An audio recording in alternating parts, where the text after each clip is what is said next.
Paramashivoham.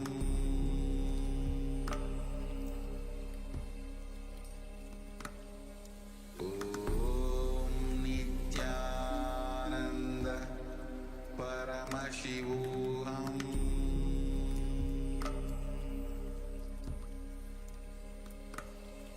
Om Nithyananda Paramashivoham.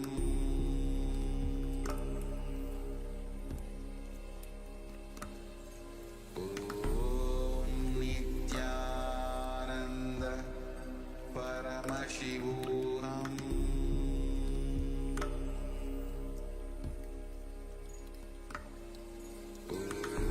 Om Nithyananda Paramashivoham.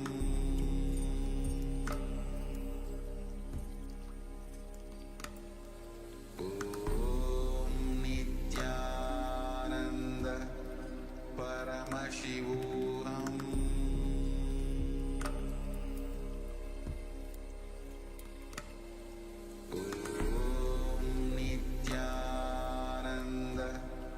Paramashivoham.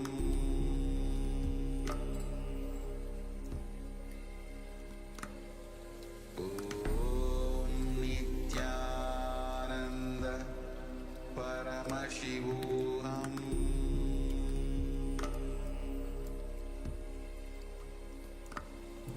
Om Nithyananda Paramashivoham.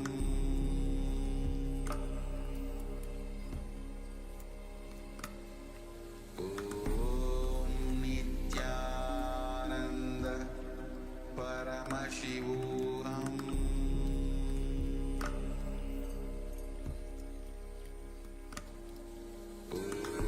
Om Nithyananda Paramashivoham.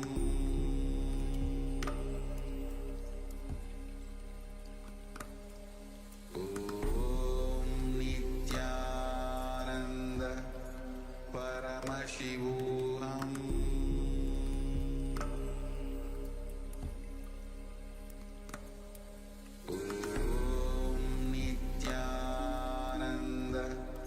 Paramashivoham.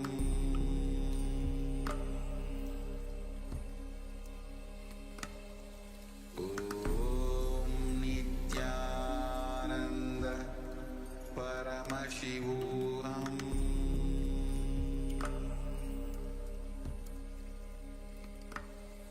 Om Nithyananda Paramashivoham.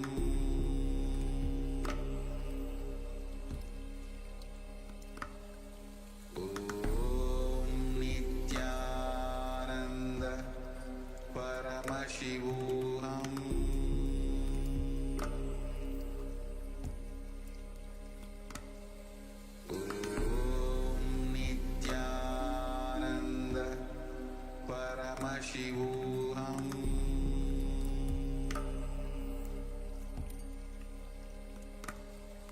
Om Nithyananda Paramashivoham.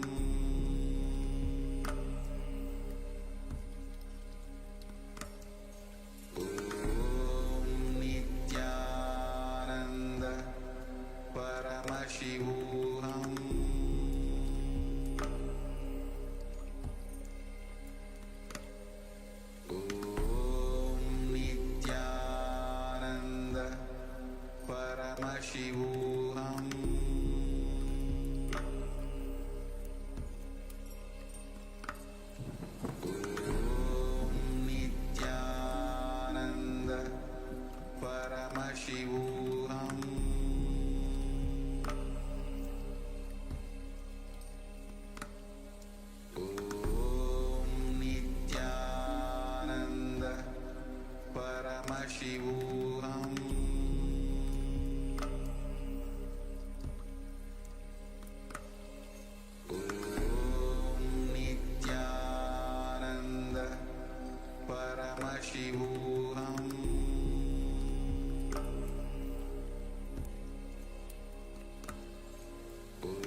Understand? Literally last 39 years from the age of 5, whatever Paramashiva manifested through teaching, speaking, writing, every way,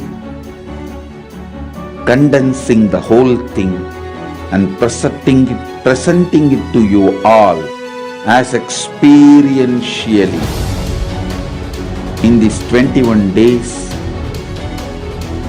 through this Jnana Charya, Jnana Kriya, Jnana Yoga, Jnana is Paramashivoham. Lifestyle for just Paramashiva. Rituals to be just Paramashiva. Yoga for just being Paramashiva. Jnana just Paramashiva. This Paramashivoham is like literally the ultimate journey in a most safest way.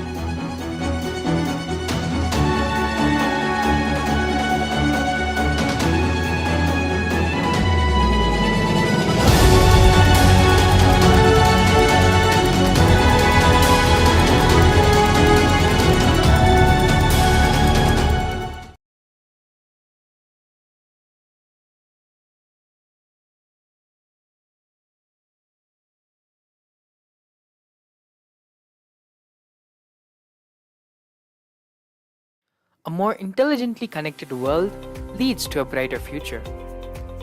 An enlightened humanity leads to a better world. During the Paramashivoham program, we help people to discover their superhuman possibilities and help them to find and achieve the true purpose of their birth by giving them the techniques, practices, and methodologies from the Vedagamas, the original source scriptures of Hinduism. The Supreme Pontiff of Hinduism is reviving the ancient original Vedas and Agamas in all its glory, in a user-friendly way for the modern mind. The Supreme Pontiff of Hinduism is transforming human beings into divine beings, reviving, initiating, and replicating the 463 powers from the Agamas revealed by Paramashiva. The Supreme Pontiff of Hinduism is not just giving solutions for every problem man faces, but is making them irrelevant to their lives by transforming human beings into divine beings. Listen. Any argument presented by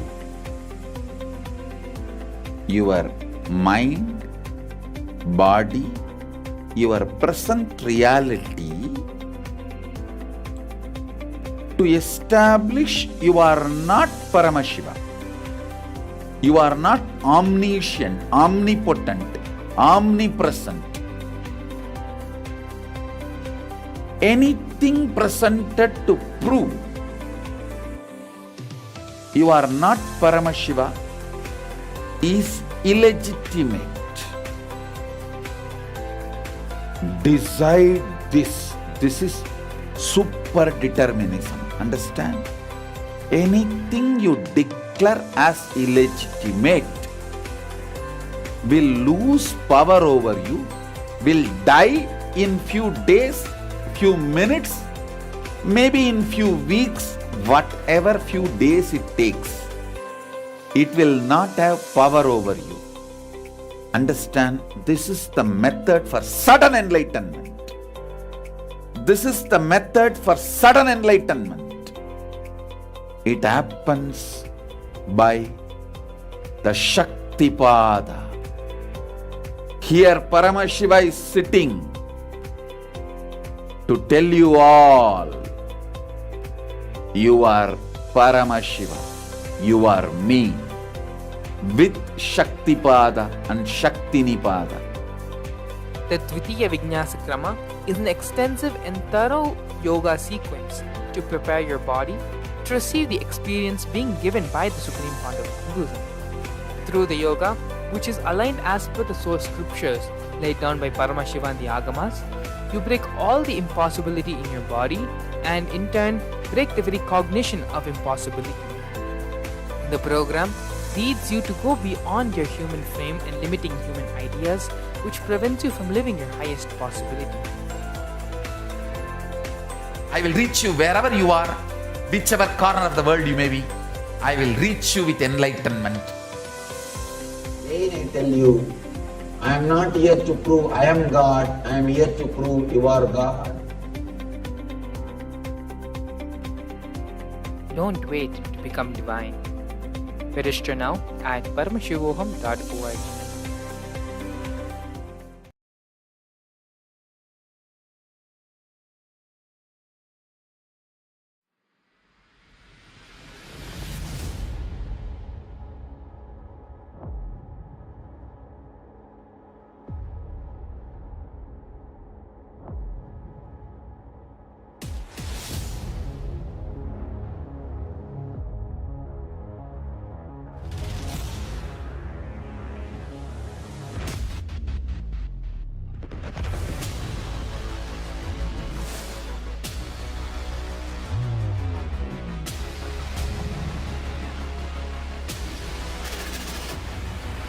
You will become Paramashiva.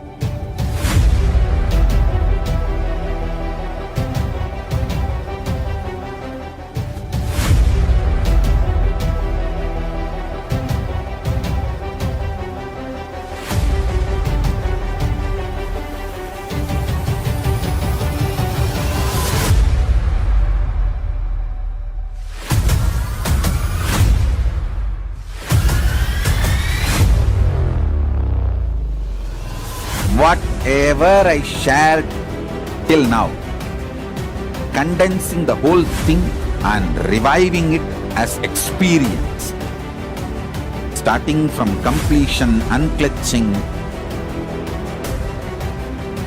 power manifestation, the states of consciousness, and the planes, multiple planes, everything.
understand, literally last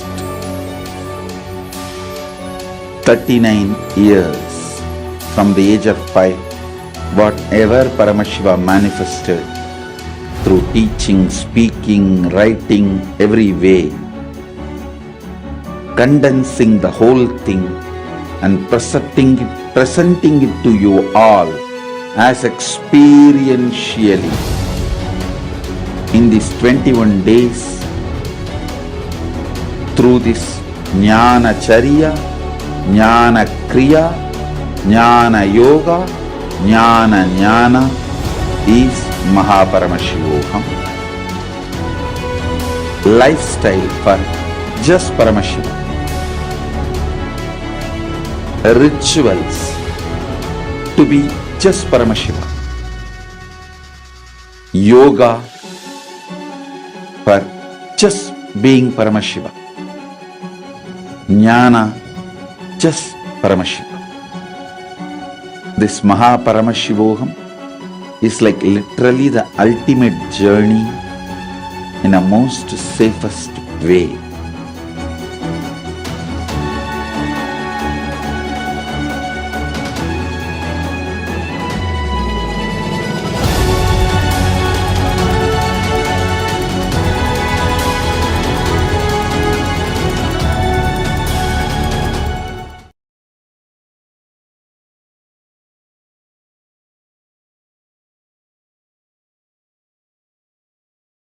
A more intelligently connected world leads to a brighter future. An enlightened humanity leads to a better world. During the Paramashivoham program, we help people to discover their superhuman possibilities and help them to find and achieve the true purpose of their birth by giving them the techniques, practices, and methodologies from the Vedagamas, the original source scriptures of Hinduism. The Supreme Pontiff of Hinduism is reviving the ancient original Vedas and Agamas in all its glory, in a user-friendly way for the modern mind. The Supreme Pontiff of Hinduism is transforming human beings into divine beings, reviving, initiating, and replicating the 463 powers from the Agamas revealed by Paramashiva. The Supreme Pontiff of Hinduism is not just giving solutions for every problem man faces, but is making them irrelevant to their lives by transforming human beings into divine beings. Listen. Any argument presented by your mind, body, your present reality to establish you are not Paramashiva. You are not omniscient, omnipotent, omnipresent. Anything presented to prove you are not Paramashiva is illegitimate. Decide this. This is super determinism. Understand? Anything you declare as illegitimate will lose power over you, will die in few days, few minutes, maybe in few weeks, whatever few days it takes. It will not have power over you. Understand, this is the method for sudden enlightenment. This is the method for sudden enlightenment. It happens by the Shaktipada. Here Paramashiva is sitting to tell you all, you are Paramashiva, you are me, with Shaktipada and Shaktinipada. The Dvitiya Vijnasa Krama is an extensive and thorough yoga sequence to prepare your body to receive the experience being given by the Supreme Pontiff of Hinduism. Through the yoga, which is aligned as per the source scriptures laid down by Paramashiva and the Agamas, you break all the impossibility in your body and in turn break the very cognition of impossibility. The program leads you to go beyond your human frame and limiting human ideas, which prevents you from living your highest possibility. I will reach you wherever you are, whichever corner of the world you may be. I will reach you with enlightenment. Again I tell you, I am not here to prove I am God, I am here to prove you are God. Don't wait to become divine. Register now at paramashivoham.org.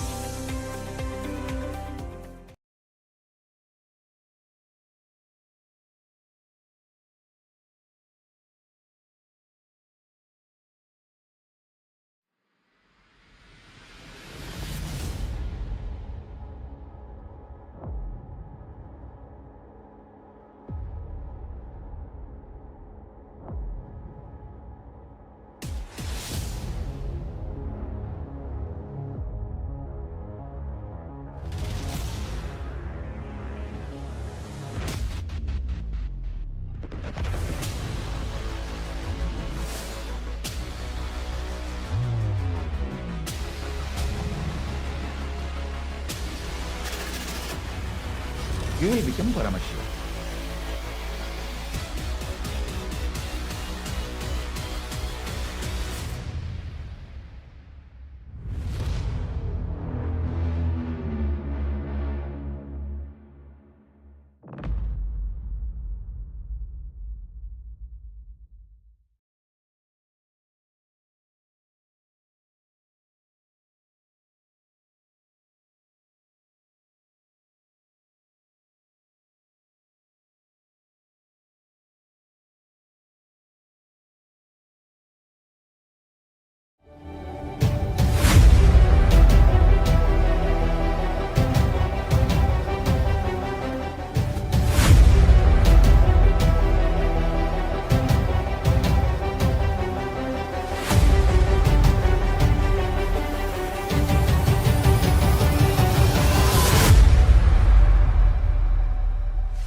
Whatever I shared till now, condensing the whole thing and reviving it as experience, starting from complete consciousness and the planes, multiple planes, everything.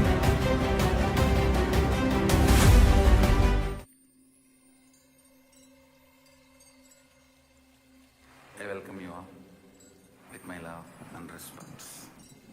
Let you all open all your three eyes. Om Nithyananda Paramashivoham.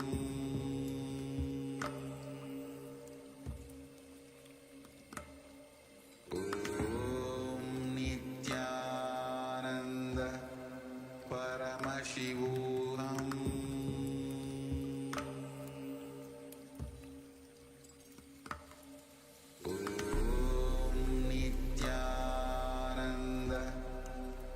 Paramashivoham.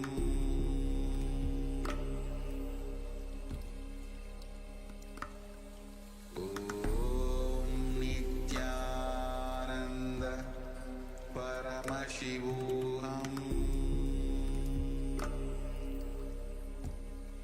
Om Nithyananda Paramashivoham.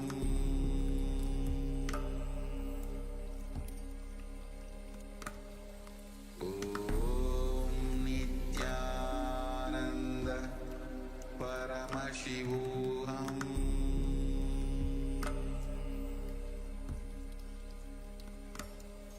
Om Nithyananda Paramashivoham.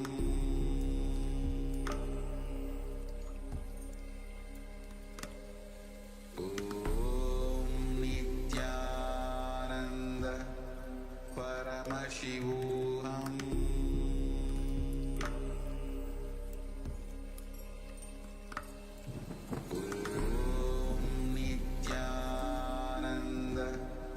Paramashivoham.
नित्यानन्दं परमसुखदं केवलं ज्ञानमूर्तिम् द्वन्द्वातीतं गगनसदृशम् तत्त्वमस्यादिलक्ष्यम् एकं नित्यं विमलमचलम् सर्वधी साक्षिभूतम् भावातीतं त्रिगुणरहितम् सद्गुरुं तं Namami.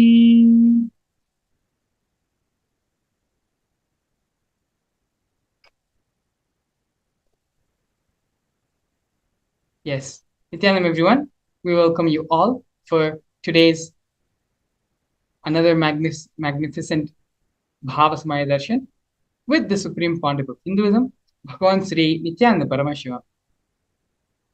Today, the Supreme Pontiff of Hinduism is going to be gracing all of us with the darshan of Dakshinamurthy as the Vidhanya Dakshinamurthy Bhava Samadhi darshan.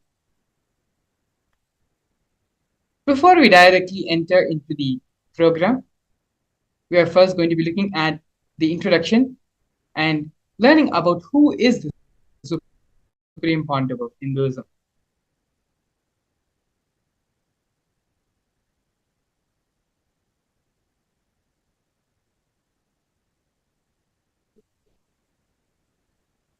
The Supreme Pontiff of Hinduism, Bhagavan Sri Nithyananda Paramashivam, was born on January 3rd, 1978, in the holy and auspicious town of Tiruvannamalai, India. On the 17th of July 1981, at the age of 3, the Supreme Pontiff of Hinduism was initiated into Bala Sannyas, which is the initiation into the child saint by enlightened beings, masters, and his predecessors through a ritualistic ceremony. Next, we're going to be looking at the science of identifying incarnations.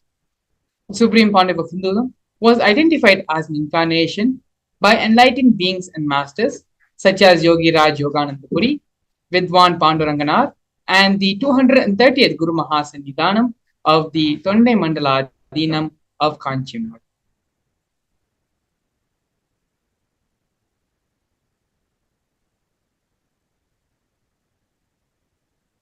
The Supreme Pontiff of Hinduism was coronated at the age of 16 to revive KAILASA. This photograph of the Supreme Pontiff of Hinduism was organized to be taken by his Vedanta Guru, Mata Vibudananda Puri, also called Mataji Kupammal. You can see there is a conch and a kamandalu, which is the water pot, to the left of the Supreme Pontiff of Hinduism, and a wooden staff to his right, all of which were given by her as part of the traditional items that are handed over, along with the official induction as the successor into the lineage.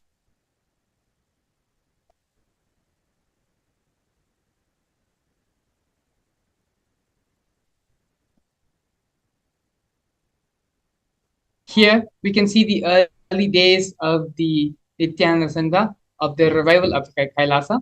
To the leftmost, we have a photo, a black and white photo of the Supreme Pontiff of Hinduism. When he was very young, the Supreme Pontiff of Hinduism constructed and built the temple monastery complex of his Guru, Mataji Vibudananda Puri in Tiruvannamalai. This complex was built brick by the Supreme Pontiff of Hinduism himself. On April 14, 2001, the Supreme Pontiff of Hinduism establishes the first KAILASA temple monastery in Tiruchengodu, South India.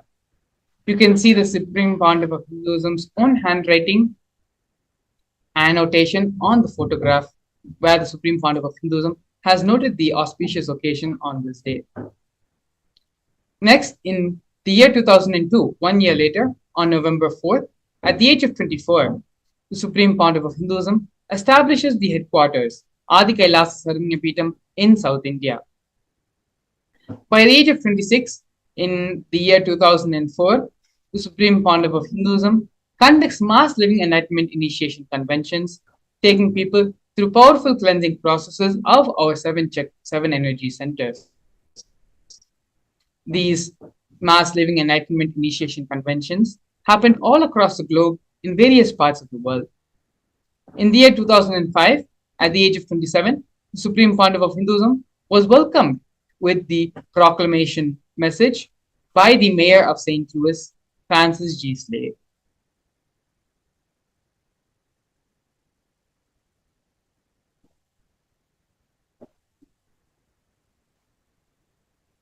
Here we can see the Supreme Pontiff of Hinduism conducting the Mass Living Enlightenment Initiation Conventions all across the globe, in various parts of India, in various parts of North America, in Canada, and many more places. Here we can see glimpses from these Mass Living Enlightenment Conventions. One such convention happening in Oklahoma, in the Medical Baptist Center in the United States.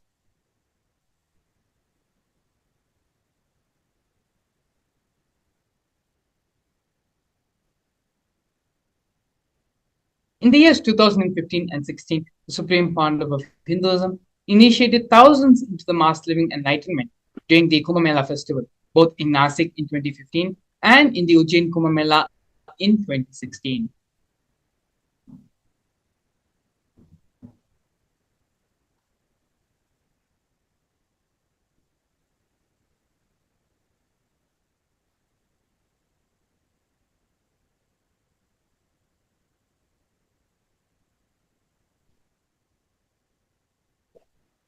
Here we can see the various coronations of the Supreme Pontiff of Hinduism. Where the first coronation which happened to the Supreme Pontiff of Hinduism was when the Supreme Pontiff of Hinduism was very young. And at that time, the Supreme Pontiff of Hinduism was ordained as the 233rd Guru Mahasanitanam of Kanchi Kailasa Saranyapitam, which is the Tonde Mandaladinam. In the coming years, the Supreme Pontiff of Hinduism was coronated as the incumbent emperor of the Suryavamshi Surangi Samraja, was coronated as the 23rd Guru Mahasanidanam of Dharma Mukti Swargapuramadinam. In the year 2012, the Supreme Pontiff of Hinduism was coronated as 293rd Jagat Guru Mahasanidanam of KAILASA Shamlapita Sarvanyapitam of Madurai. In the year following that, in 2013, the Supreme Pontiff of Hinduism was coronated as the present Mahamandaleshwar, which is the supreme spiritual head of the Mahanirvani Akhada, which is the most ancient and oldest apex body of Hinduism. In the year 2014, the Supreme Pontiff of Hinduism was coronated as the 1008th Acharya Mahamandaleshwar, which is the head of all the spiritual leaders of the Atal Akhada. In the year 2015, the Supreme Pontiff of Hinduism was elected as the Supreme Pontiff of Hinduism by a congregation of over 1,000 Hindu leaders, pontiffs.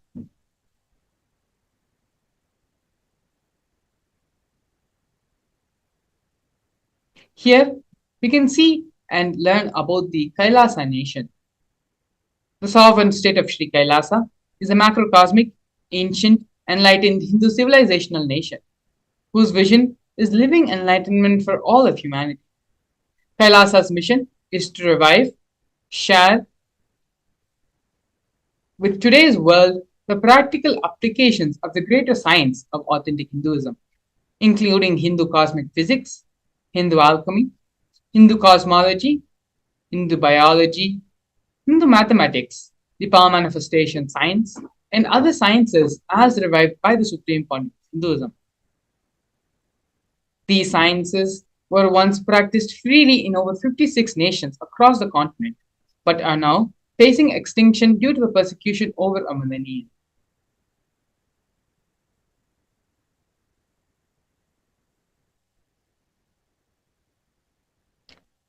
We are now going to be looking at the 108 Sri Kailasa's Uniting Nation initiatives.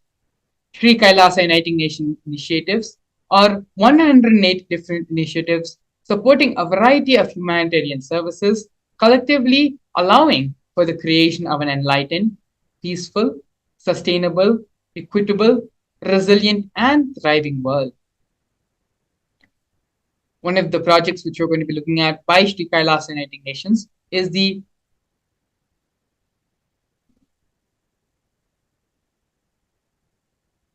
is the No Hungry Home project offered by Sri Kailasa United Nations for nutritious food and a hunger-free world. Kailasa, over the past 27 years, has served more than 1 billion meals. Every month for the past 27 years, Hindu ASMT community has served Annadan, and a total of 3 million Annadans have happened in Kailasa and in all the various branches and embassies of Kailasa. These Annadans were provided for all in religious gatherings to everyone without discrimination. 10,000 meals are served daily, free of cost, and up to 100,000 meals are being served on festival days.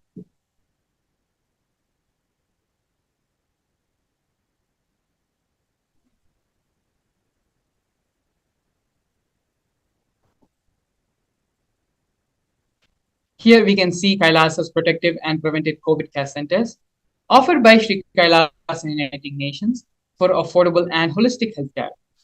During the pandemic, the Supreme Pontiff of Hinduism converted his monastery campuses into a multi-layer quarantine facility free for all people, regardless of any difference in age, gender, caste, creed, ethnicity, color, or socioeconomic status.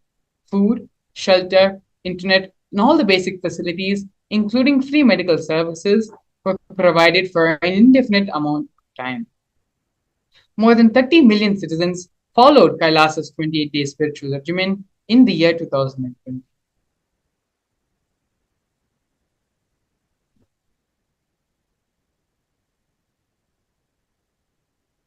Next, we're looking at the Nithyananda Hindu University and the Nithyananda Gurukul, both offered by Sri Kailasa United Nations for education reform and development.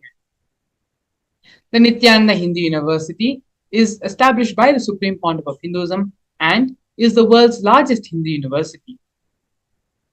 Nithyananda's Hindu University has more than 20 million enrollments, 7,000 free courses, and extended campuses in 150 different countries. The Nithyananda Gurukul is inaugurated by the Supreme Pontiff of Hinduism on the 2nd of October 2006 and is for the revival of the ancient Adishaivite Guru disciple education system, which is an authentic knowledge transmission system based on enlightenment.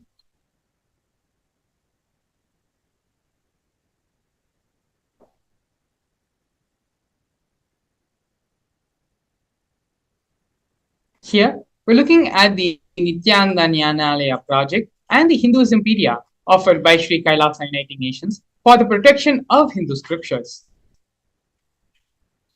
The Nithyananda Hindu Nyanalaya project was established by the Supreme Pontiff of Hinduism to collect and preserve the 1 million Hindu scriptures while ensuring the knowledge is made accessible and shared free of cost to all, collecting and preserving 1 million source books on Hinduism.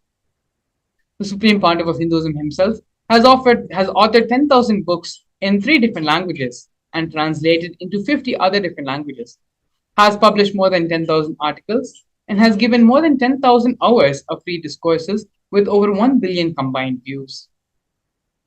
Kailasa's Hinduismpedia is an establishment by the Supreme Pontiff of Hinduism, where the Supreme Pontiff of Hinduism has collected more than 15 terabyte digital books and rare manuscripts from all 19 Sarvanyapitas, ancient mats, and ashrams, 1 million pages on Hinduism, and a collection of 22,000 digital books, 1,000 e-textbooks, and 100,000 articles on various topics of Hinduism.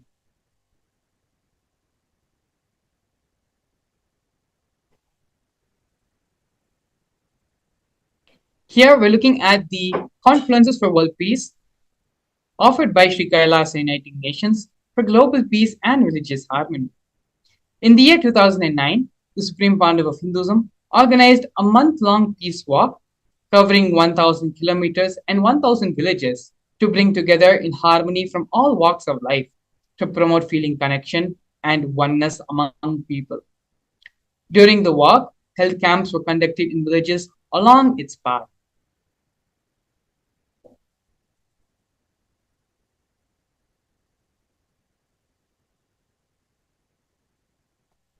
Next, we have Sri Kailasa Uniting Nations for Feminine Empowerment and Gender Equality, offering women empowerment programs.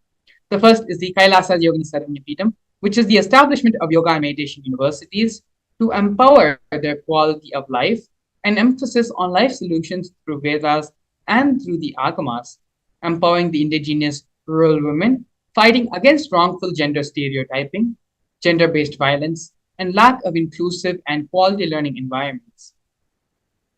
Some of these initiatives include the Kailasa's Nithyananda Lakshmi project, which is a microfinancing service. Kailasa's Women Foundation and Women Empowerment Self-Help Centers, which was launched in 108 places around the world since its initiation in 2009. Kailasa's Ankita program, which is the providing of foundational literacy about working of basic community services and infrastructure environments. Kailasa's Ashray program, providing vocational training programs to rural and indigenous women to provide equal opportunities and access to independent, self-sufficient financial environments to them. The Supreme Pontiff of Hinduism has revived the Vedic feminism in Kailasa, where 80% of the leadership positions are occupied by women.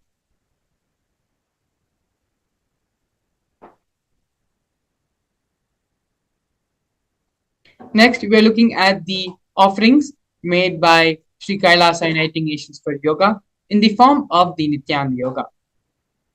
The Supreme Pontiff of Hinduism has revived 108 scientifically validated kriyas, specifically targeted to 108 major disorders and diseases such as diabetes, arthritis, and blood pressure. The Supreme Pontiff of Hinduism is also reviving the ancient pole yoga, which is the Shivastambha yoga, and rope yoga, which is the Kundalini Rajya yoga, in which yogic asanas, postures, and weight balancing techniques are performed to create the yogic physiology, aligning it to the cosmic geometry that manifests superconscious powers.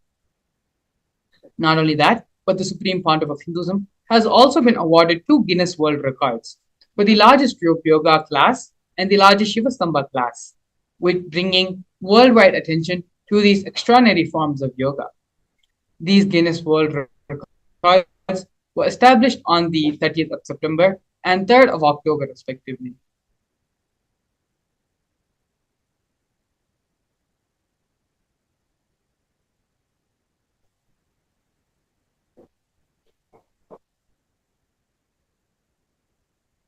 Next, we have one of the most historic moments in Kailasa history, where Kailasa, the first nation of Hindus, led by the Supreme Pontiff of Hinduism, Bhagwan Sri Nithyananda Paramashivam, spoke on behalf of the 2 billion Hindu diaspora at the 14th session of the United Nations Forum on Minority Issues.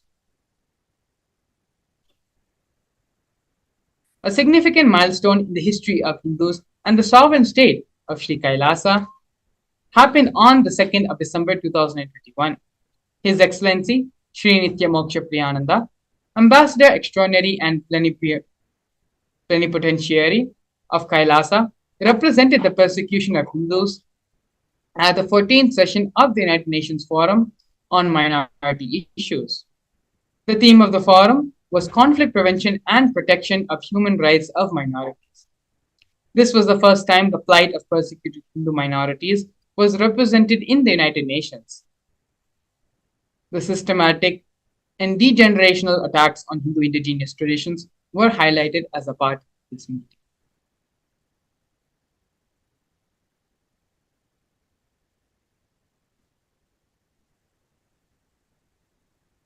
Here we're looking at the various illegal persecutions and attacks happened on Kailasa and on the Supreme Pontiff of Hinduism.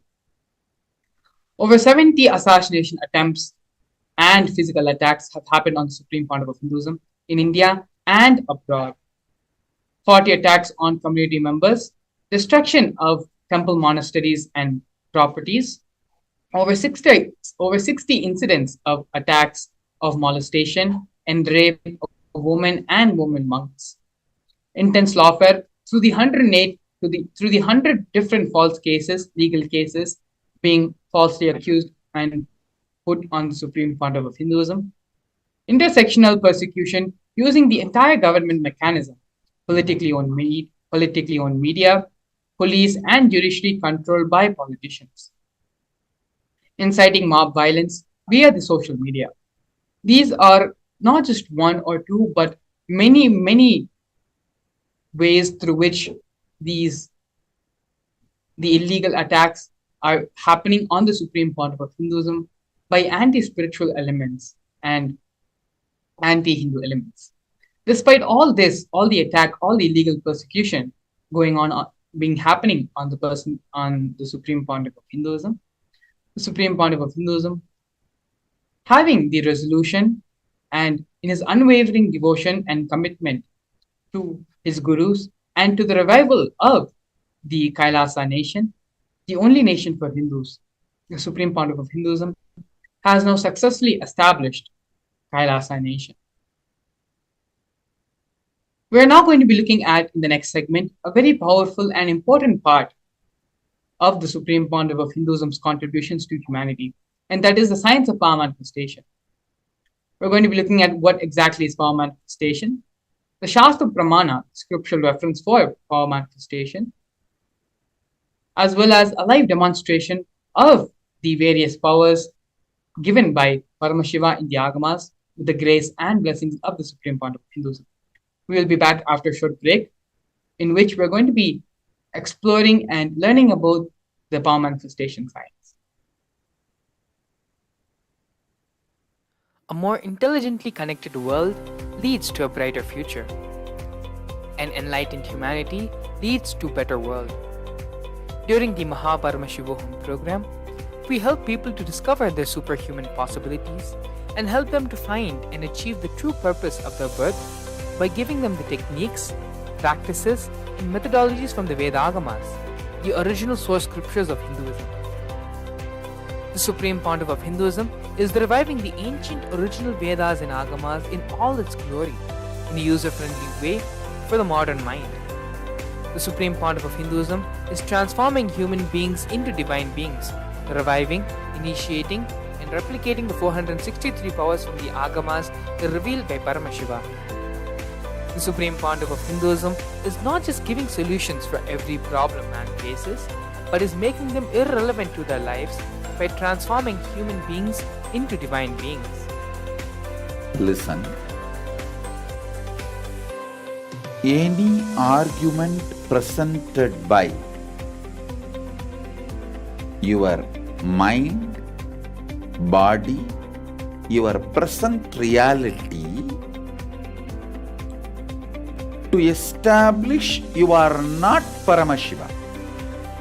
You are not omniscient, omnipotent, omnipresent. Anything presented to prove you are not Paramashiva is illegitimate. Decide this. This is super determinism. Understand? Anything you declare as illegitimate will lose power over you, will die in few days, few minutes, maybe in few weeks, whatever few days it takes. It will not have power over you. Understand, this is the method for sudden enlightenment. This is the method for sudden enlightenment. It happens by the Shaktipada. Here Paramashiva is sitting to tell you all, you are Paramashiva, you are me, with Shaktipada and Shaktinipada. The Dvitiya Vijnasa Krama is an extensive and thorough yoga sequence to prepare your body to receive the experience being given by the Supreme Pontiff of Hinduism. Through the yoga, which is aligned as per the source scriptures laid down by Paramashiva and the Agamas, you break all the impossibility in your body and in turn break the very cognition of impossibility. The program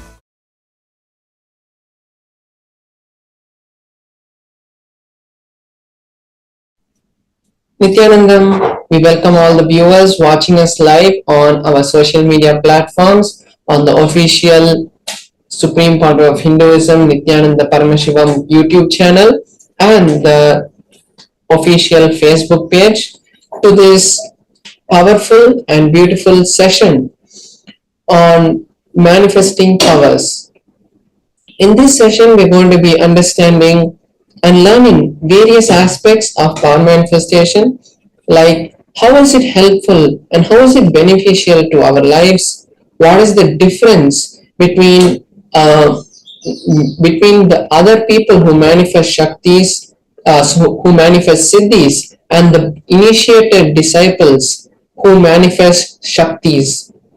And ultimately, we are going to be having a powerful session, a powerful demonstration on the manifesting Shaktis of Paramashiva. So now let us understand first what are the powers and where do they come from. The powers actually come from the Vedas and Agamas, which are the source scriptures of Hinduism. And in the Vedas and Agamas, Paramashiva reveals in detail about how every human is hardwired to manifest the Shaktis of Paramashiva. Manifesting powers are given in detail in the Vedas and Agamas, a step-by-step methodology of how to manifest them and how, when we achieve enlightenment, how these manifestations happen.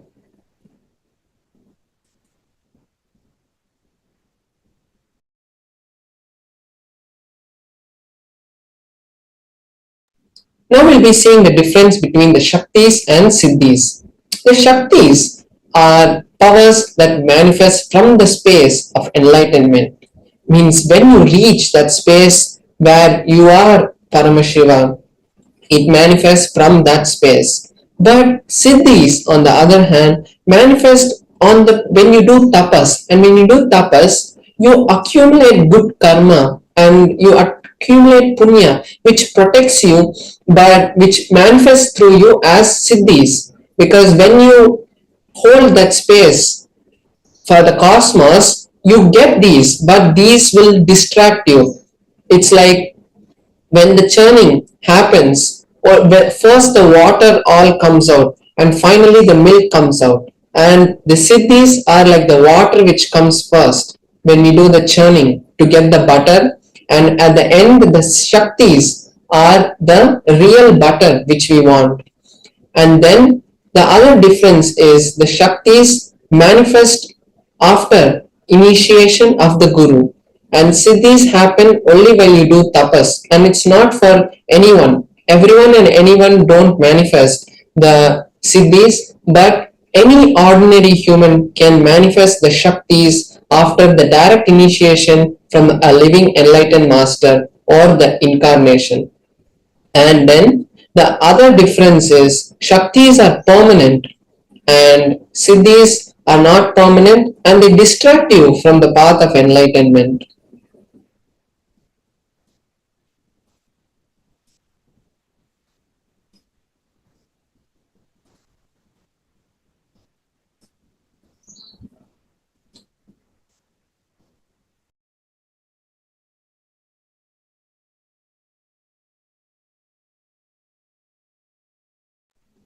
Now we're going to be seeing the various pramanas. How are these powers derived? From where do we get these powers and how is it validated? What is the foolproof authentication method that is used by the ancient rishis to validate these powers? So these powers are validated in 4 different ways. First is the supreme authority of these is the Shastra Pramana. The Shastra Pramana is the direct revelation from Paramashiva, what Paramashiva has given to us in the Vedas and Agamas, which are the source scriptures for Hinduism. Then we have the Apta Pramana, which is the experiences which are time tested and foolproof, and after thorough research, the ancient rishis, who are the scientists, and the enlightened masters who have come before, like Ramana Maharishi and Ramakrishna, their experiences about these powers, how they manifested and how they had taught their disciples. So that is the Apta Pramana. The Atma Pramana is the validated experiences of the supreme pontiff of Hinduism. How the supreme pontiff of Hinduism had, after manifesting these Shaktis, he validates them with the Apta Pramana, seeing whether his experiences match the Apta Pramana, and then seeing whether his experiences match with the Shastra Pramana. After that, he reveals it to us as his Atma Pramana. Then we have the Pratyaksha Pramana, which is the scientific study and the empirical evidence of these Shaktis. What science understands when these powers manifest. And now we're going to be going through a detailed explanation of each of these pramanas for the powers. So before that, we'll be seeing the source of these Shaktis. Who is the source? So as I mentioned before, Paramashiva is the source of these Shaktis. Paramashiva is the primordial divinity, and he is the ultimate reality and the self-effulgent. He is also Swayam Prakasha, which is self-effulgent, and he is omniscient and omnipresent. From him, this whole universe is manifested, and by his manifestation, the 5 actions are manifested, which is the creation, sustenance, rejuvenation, removing from delusion, and liberation. So through these 5 actions, all of this whole universe, this whole cosmos, this whole existence that is there, which we know, is created and sustained. The ultimate truth about Shaktis is when the powerful cognitions are mapped into our consciousness, when the jnana is mapped into the prajna, it manifests as possibilities and powers in every being, which is prajnana.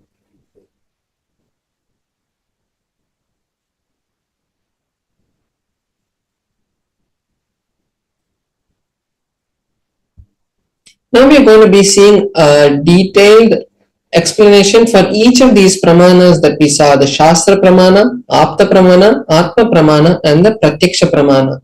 So first we have the Shastra Pramana for the power of third eye, which is from the Vijnana Bhairava Tantra, a scripture directly revealed by Paramashiva to Paramashiva Shakti, and in that scripture he gives the reference for the power of third eye.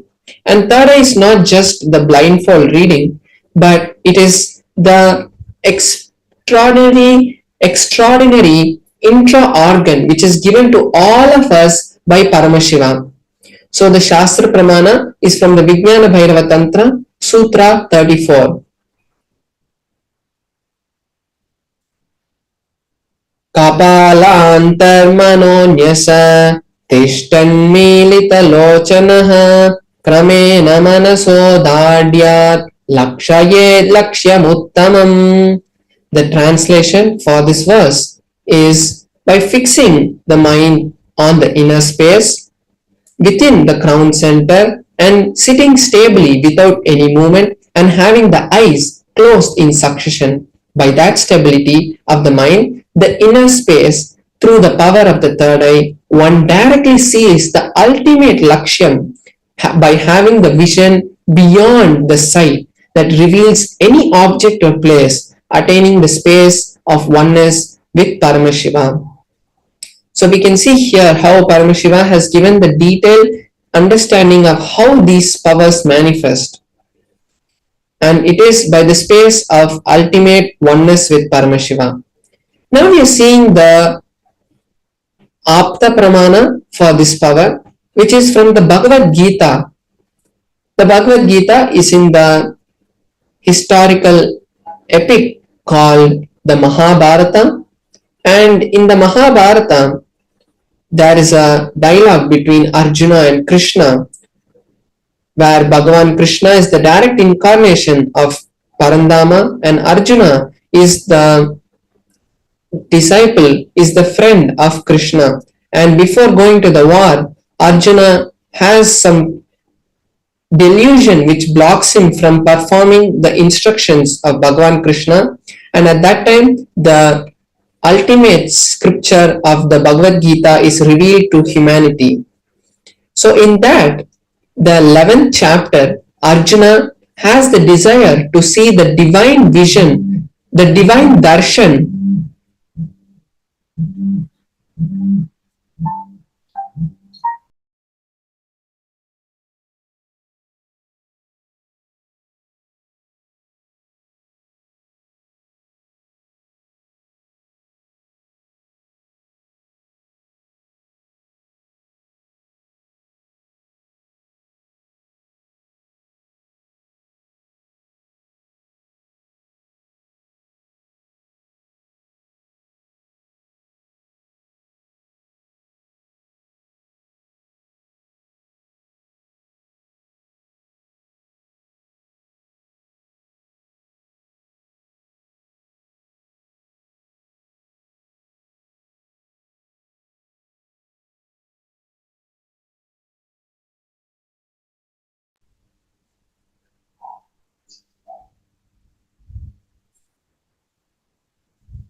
I welcome you all with my love and respect.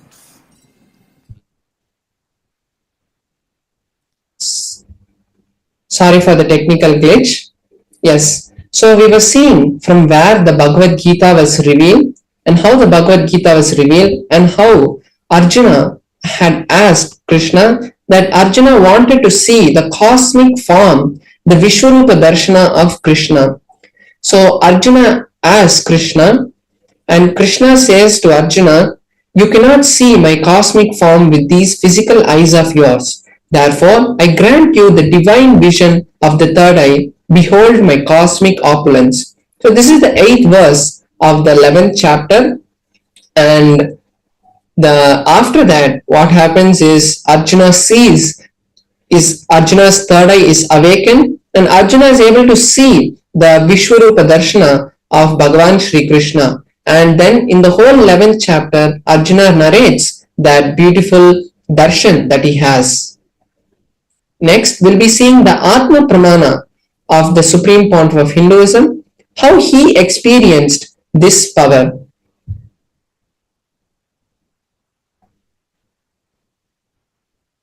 Inside and outside broke. So, in the Supreme Pontiff of Hinduism's own words, he says, that I was able to see everything. I was able to see, in my first experience, I was able to see the whole 360 degrees around me, above me, in all 10 directions, and below me. I was able to not only see everything, I was able to feel and experience everything.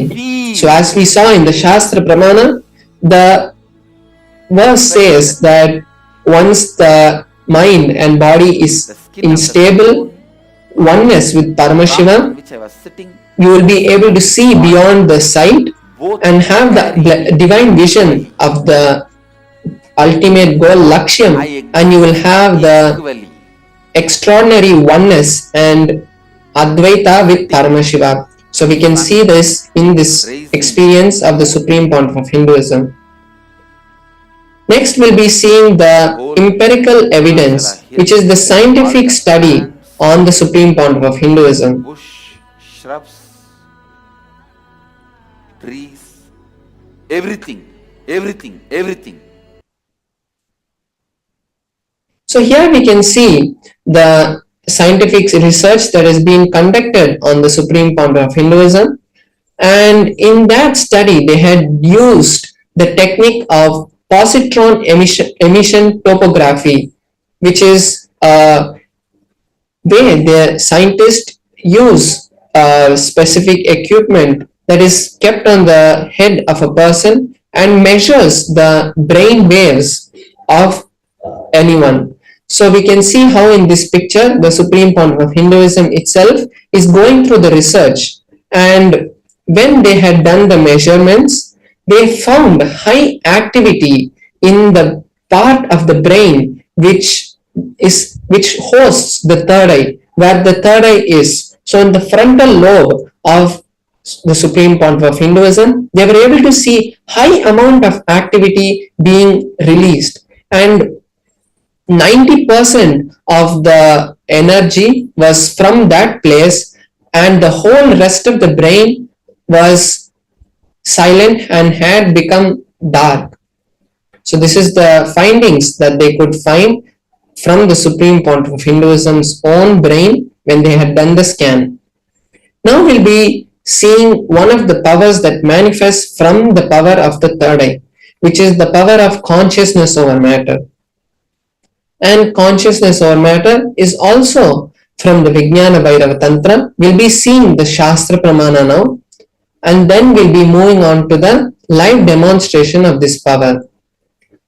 So the Shastra Pramana for the power of consciousness over matter is from the Vijnana Bhairava Tantra, Sutra 120, Dharana 95. Bhagavan Paramashiva says, Kvachid vastuni vinyasya shane drishtim nivartayet tajnanam chitta sahitam devi shunyalayo bhavet. The meaning is, having fixed one's eyes on a particular object, vastu, one should slowly withdraw the sight from that object as well as slowly eliminate the knowledge of that object. Then one should remove all the thoughts, one should unclutch from all the thoughts and impressions of that object. Then, O Devi, one abides in Shunya, the state where there is nothing other than this exists, which is the state of all inclusiveness or infinity. So as we can see, in this verse also, Paramashiva again emphasizes that from that space of oneness, from that space of Advaita, only all these powers manifest.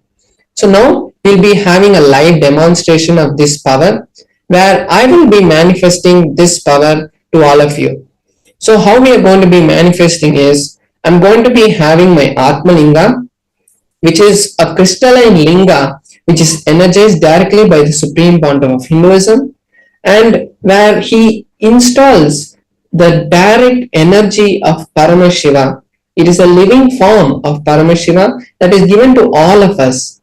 And then with this Atmalinga, I'm going to be placing it on my hand, and through the oneness with Paramashiva, we are going to be seeing the Atmalinga stand. The greatness of this power is not that the Atmalinga stands, but when the Atmalinga stands, we really experience Paramashiva, and it gives all of you viewers who are watching us now that direct experience of Paramashiva happening, because we don't see Paramashiva physically manifest in our life other than through the Supreme Pontiff of Hinduism. But when Paramashiva wants to show that he is really manifesting through you and give you the confidence that he is alive and reciprocating to all your prayers, Paramashiva manifests through these divine Shaktis that he has given to us in the Vedas and Agamas. So now I'll be showing in a close-up camera my hand and the Atmalinga, and we will be able to see that there is no strings tied to my hand. There is no any other way that the Atmalinga can be moved other than through the power of the consciousness.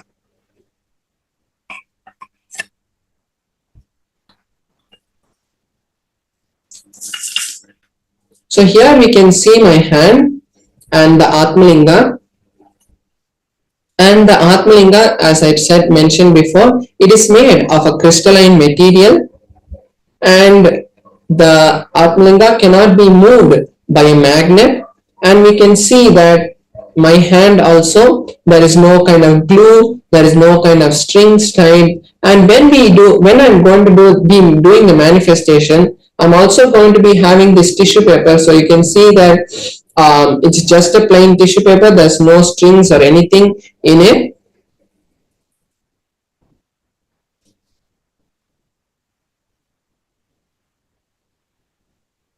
So it's just a plain tissue paper, and I'm just going to fold it so that it's a bit more stronger. So here's the tissue paper, and now I'm going to be placing my Atmalinga on my hand. And when I manifest, I'll be showing you that I'll be doing this to show that there is no strings tied. So even now we can see that there's no strings tied. As I'm going in a full 360-degree rotation around my Atmalinga, we can see that even when I move my hand also, there's no movement in the Atmalinga itself. The Atmalinga is stable. So now I'll be chanting the Mahavakya intensely, and when I do that, we will be seeing that directly the Atmalinga is standing, and it is not the, as I mentioned before, it is not to prove that we can manifest powers, but it is to show that Paramashiva is manifesting through all of us. So because of that, we'll be, and when we manifest these powers, the most important thing that happens is we are creating an ecosystem, a Vata Varna, where any desire that we have, because we are in oneness with Paramashiva, any desire that we have automatically manifests, because it becomes, the desires that happen in us starts to directly be downloaded by Paramashiva. Only what he wants start manifesting through us, because we start to understand that we are Paramashiva. So any power that we want or any desire that we want to manifest happens. So all the viewers also can take this time now to manifest any intention, whether it might be some wealth, health, or any relationship that you want. This is the best time to create the reality for that to happen. So now I'll be chanting the Mahavakya, and all of you viewers watching us now can also take this time now to create, because every day we are manifesting the powers in this segment. So every day you're building that connection, because only when the connection happens, it will really manifest. Like only when the phone is connected to the Wi-Fi, you can use it to send messages. So when every day you keep doing the power manifestation, you will start to see that you are able to connect with Paramashiva. You are able to allow that flow of energy to happen through you. So now I'll be chanting the Mahavakya, and all of you can join me and also chant along to manifest the state and space of Paramashiva. Om Nithyananda Paramashivoham. Om Nithyananda Paramashivoham. Om Nithyananda Paramashivoham. Om Nithyananda Paramashivoham. Om Nithyananda Paramashivoham. Om Nithyananda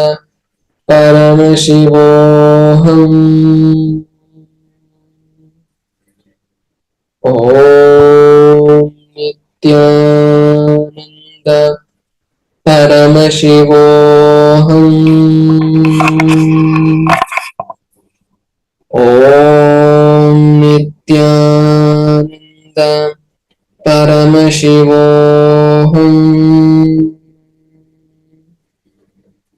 Om Nithyananda Paramashivoham. Om Nithyananda Paramashivoham. So we can see as the Atmalinga is standing also, there is no movement in the Atmalinga. So we can see it's the direct manifestation of Paramashiva happening. Om Nithyananda Paramashivoham.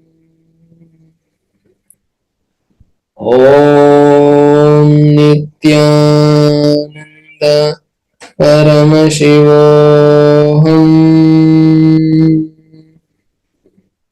Om Nithyananda Paramashivoham.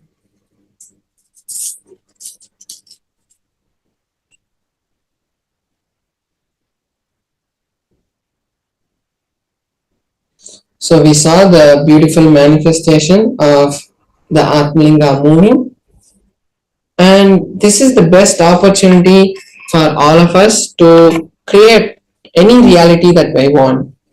So the best reality that I think that all of us should create is Paramashivoham, because when we attend Paramashivoham, it is not just another spiritual retreat or online mind solutions or problem solving kind of program.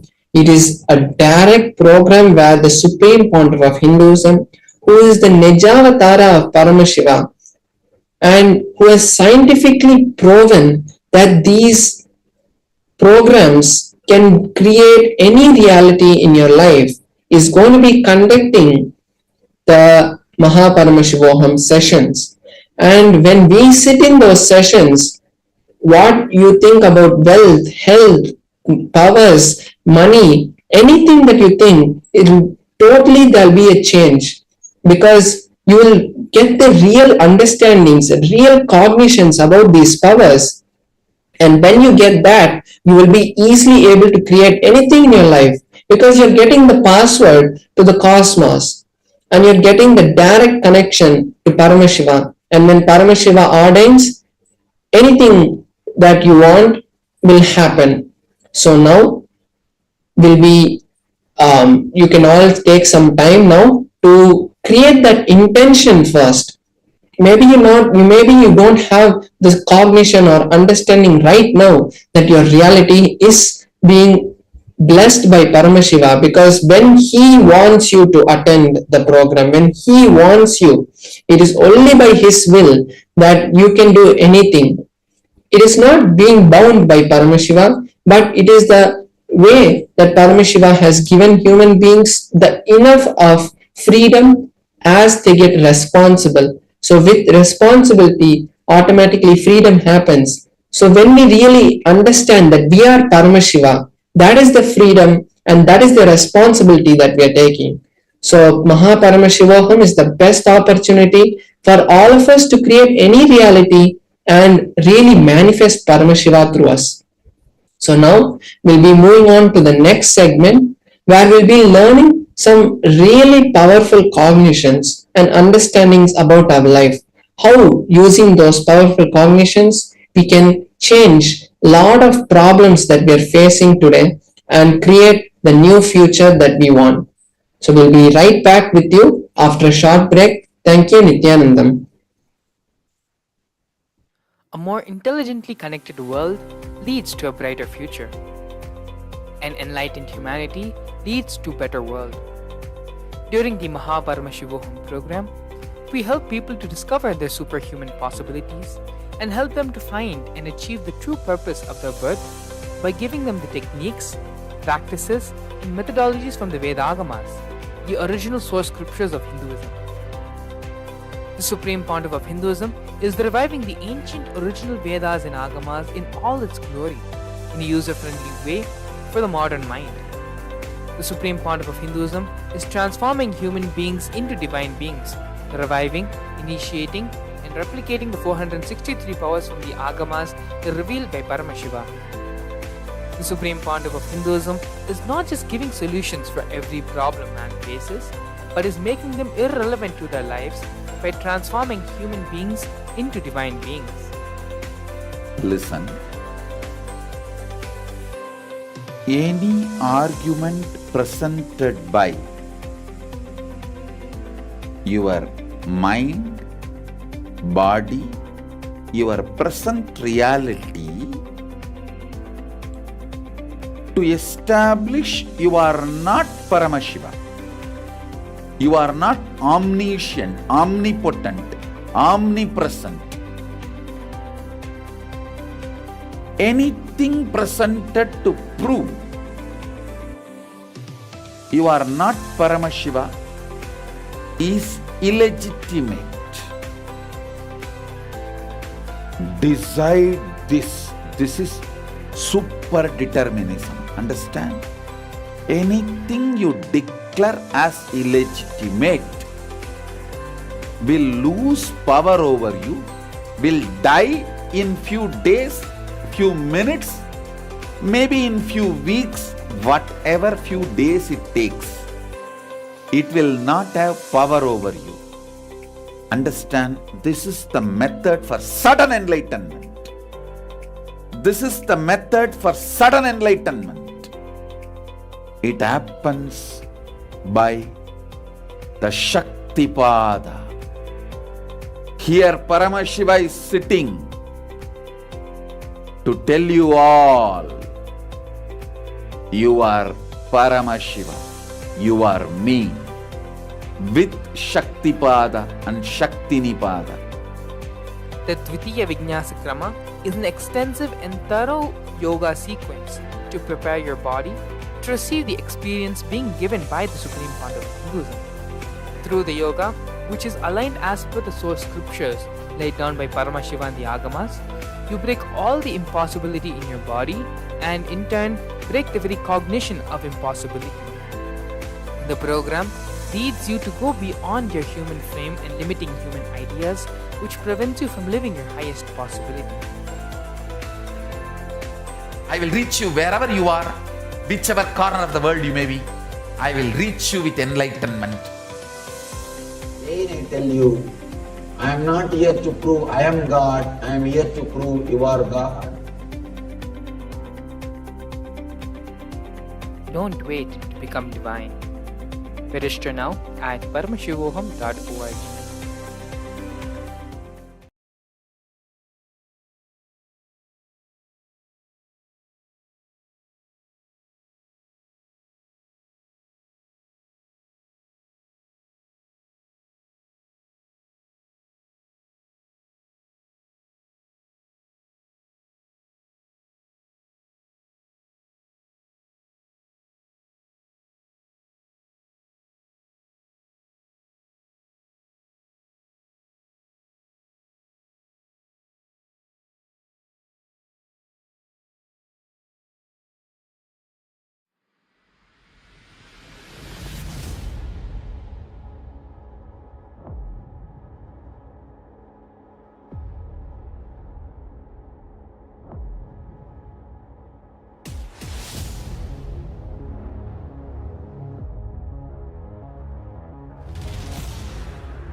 You will become Paramashiva.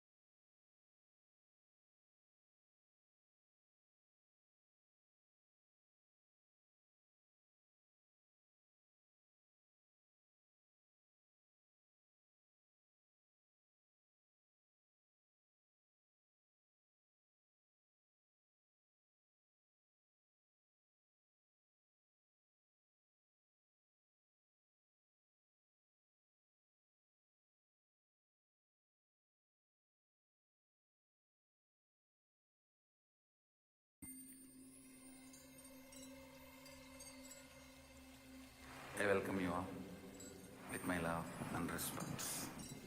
Let you all open all your three eyes.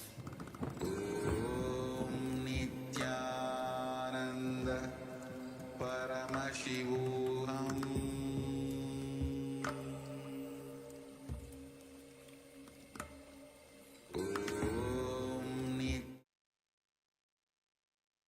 Yes. Nithyanam everyone, we're back. Beautifully, in the previous segment, we saw Parameshwar Maharaj demonstrate the powers of the third eye, displaying the science of power manifestation. Parameshwar Maharaj, with the grace and blessings of the Supreme Founder of Hinduism, was successfully able to manifest the power of consciousness over matter, where the Atmalinga in his hand he was able to move it from being in a horizontal flat position to a vertical standing position. These are just one of the many powers which Paramashiva has listed in the Vedas and Agamas, a total of 463. In this next segment now, we're going to be learning more about the Bhava Samadhi Darshan, which we are all going to be receiving today from the Supreme Founder of Hinduism with his grace and blessings. Dakshinamurthy. Dakshinamurthy is the embodiment of the Guru Tattva, of Guru in our life. Once there's a beautiful Leela, a story which happens in KAILASA, in the abode of Paramashiva. As we all may know, Paramashiva is mostly always in Samadhi, in the space of Nirvikalpa Samadhi. One day Devi Parvati, Parashakti, asks Paramashiva, "Oh Paramashiva, always you're in meditation, you're in contemplation, you're sitting in such a restful awareness, deep space, without attending to anything in the outer world, without attending to anything which is happening around you. What is it that you're so engrossed in meditating?" Paramashiva beautifully answers, "I am meditating on the Guru Tattva." It is through the Guru we achieve the ultimate. We experience and realize our oneness with the cosmos. We are now going to be watching a series of videos given by the Supreme Founder of Hinduism on this truth of the Guru Tattva, as well as the story of Dakshinamurthy. Dakshinamurthy is the Adi Guru, the first Guru to happen on this planet. Before we enter into the segment, we request all our viewers to please sit with your head, neck, and spine in a straight single line, and allow for the space of restful awareness to settle in your system. Let us move from the space of hearing to the space of listening, because it is only in the space of listening where everything that Swamiji says will be imbibed by our systems, will become a part of our cognition. So please sit straight, take a few minutes, and come back, relax yourself into the space of restful awareness. Keep aside all your electronic devices, gadgets, whatever it is that may be distracting you or may be a distraction for you during the session. Keep everything aside, close the door if you need to, and just sit with yourself in a space of deep restful awareness. We are now going to be listening to the great truths given by the Supreme Founder of Hinduism on the Guru Tattva and on Dakshinamurthy.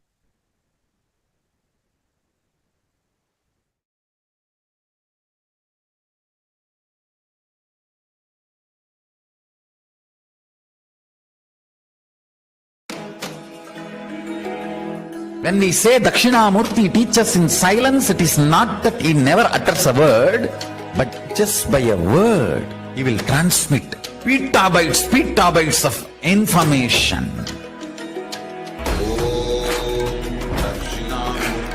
He sat as Dakshinamurthy in his formless space. His very presence vibrated, and all the rishis received that great truths.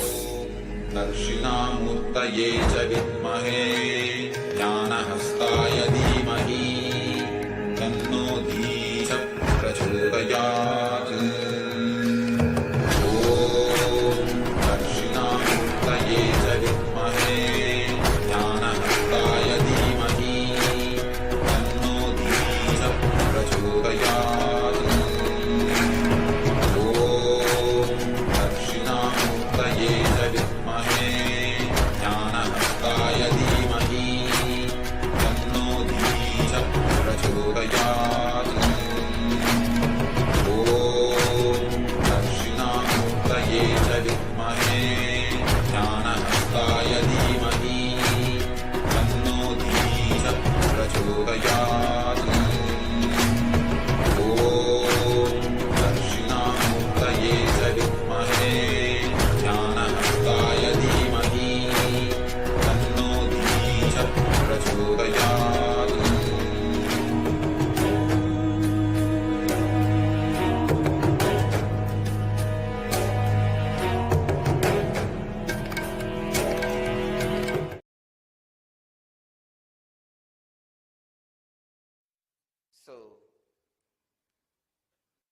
Silently,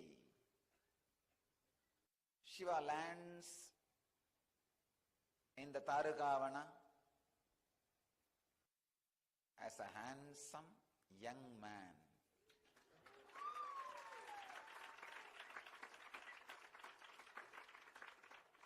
And the extraordinary glow and the energy which is beyond skin, the extraordinary radiance, tejas, beyond the skin color, extraordinary attraction beyond the size of the body, he manifested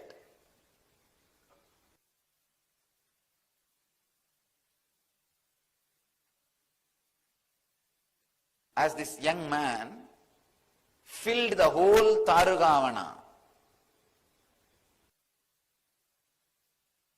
And he went round the Tarugavana in the name of begging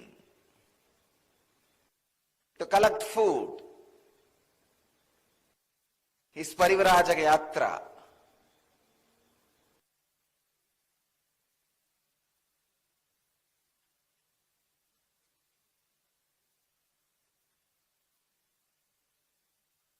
All the wives of the rishis saw this extraordinary charismatic energy expression. Fortunately, they were not bitten by the snake intellect. They were not caught in the arrogance. They were not caught in the pseudo-ego of their husbands. These Tarugavana rishis, some of the great intellectuals, because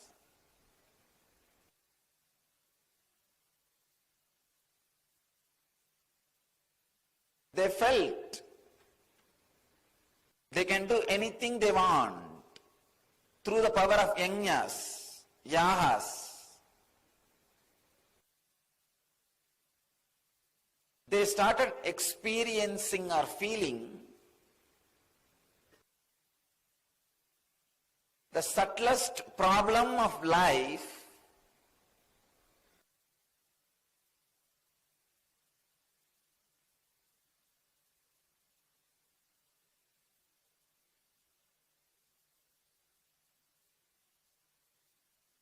pseudo-ego asserting itself as ultimate. So, silently, Shiva lands in the Tarugavana as a handsome young man.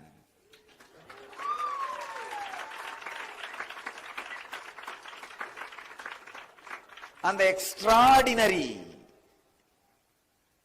glow and the energy which is beyond skin,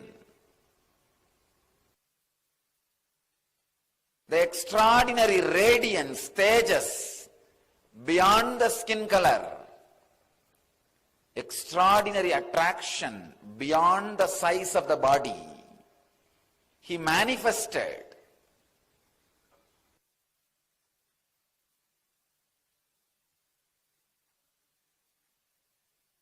as this young man filled the whole Tarugavana.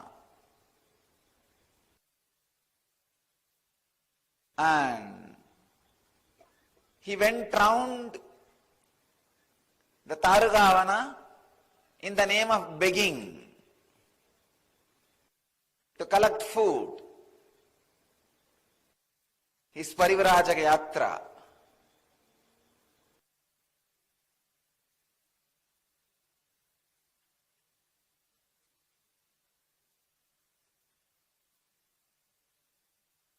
All the wives of the rishis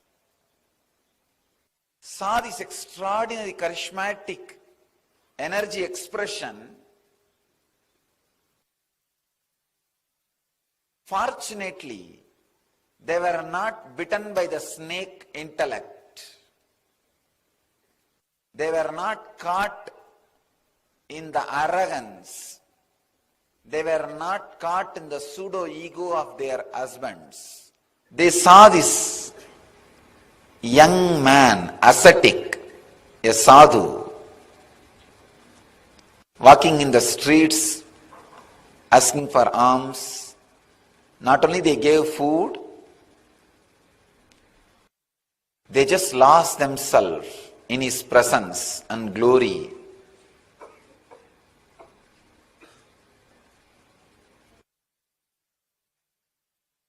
All of them have started spending time around him, started listening to his teachings.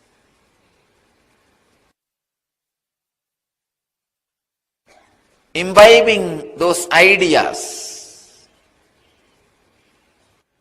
The problem started in the house. So it is too much. Within 2 days, there was a meeting of all the intellectuals, big discussion, how to stop this young sadhu going around and begging and giving lessons and teachings and taking classes. Something immediately need to be done, otherwise we will not have anybody in our house. We will be left all by ourselves. Everybody has started following them.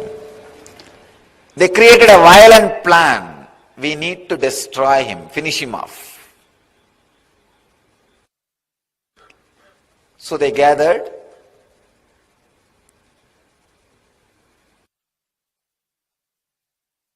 Started spreading waves. Those days, yajna. Those days, yajna means what? Creating certain kind of waves and sending all over the world. They organized a huge yajna and started chanting different mantras, started creating negativity and sending it towards him. Those intellectuals commanded the Damaru, go and kill that man and come, kill that sadhu. Damaru came with all its speed. The young sadhu was sitting under the banyan tree.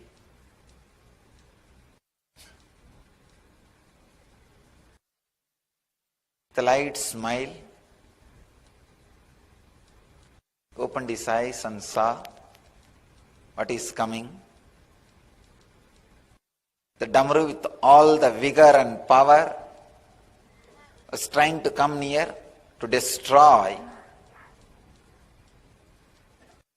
All this young sadhu did, he just caught it and kept in his hand to play whenever he wants. Then they created another huge weapon. It's called Maru. They sent that weapon. All right, at least you go and destroy him and come back. Neither Damaru nor Deer did the job. You go. When that came again, he did not even move. Just picked up that Maru and kept it in his right hand. Be with me. You may be useful whenever I want.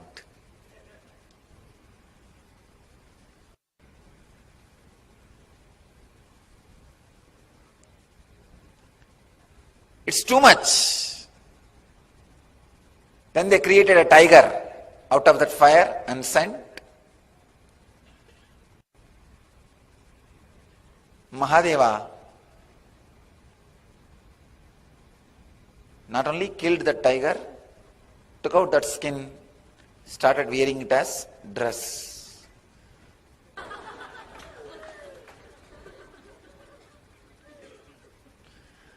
So he started wearing his as dress.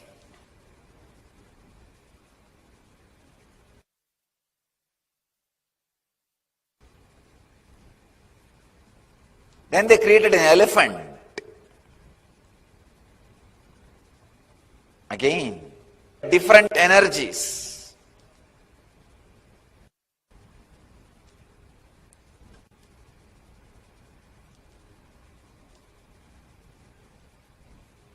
Finally created a asura, dark,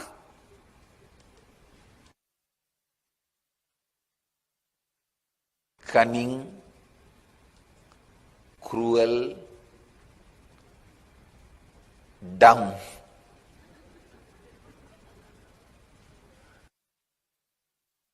Muyalaka.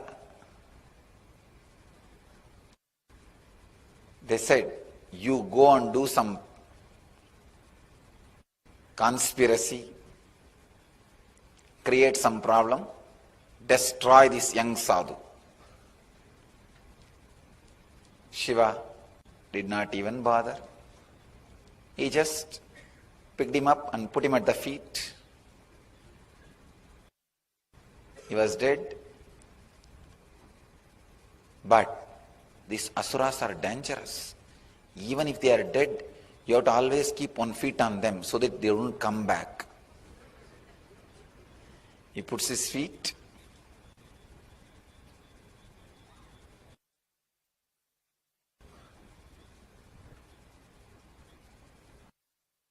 Realizing their utter failure,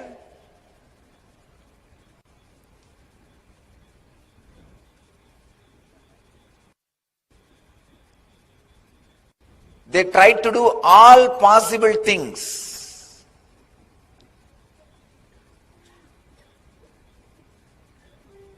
Sending different weapons in a different way and different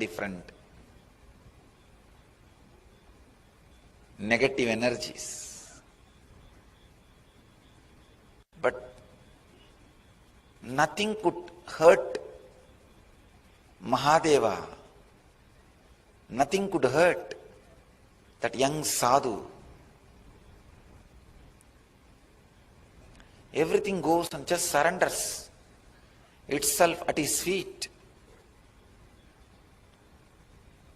They were shocked, surprised, unable to understand what is going on, confused, completely disturbed. The very fire, Agni, in which they do the homa and create anything they want, that very fire they commanded, come on, it is time, you go and destroy him, or we will be destroyed. The fire comes in full speed. That's the last weapon they had.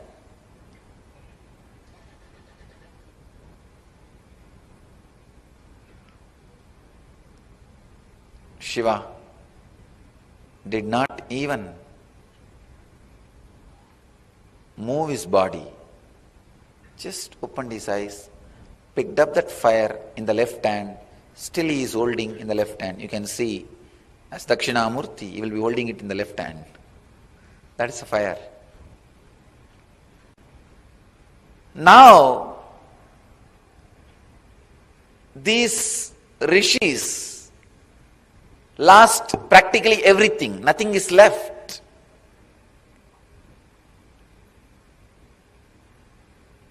It is too much, too strong lesson for them.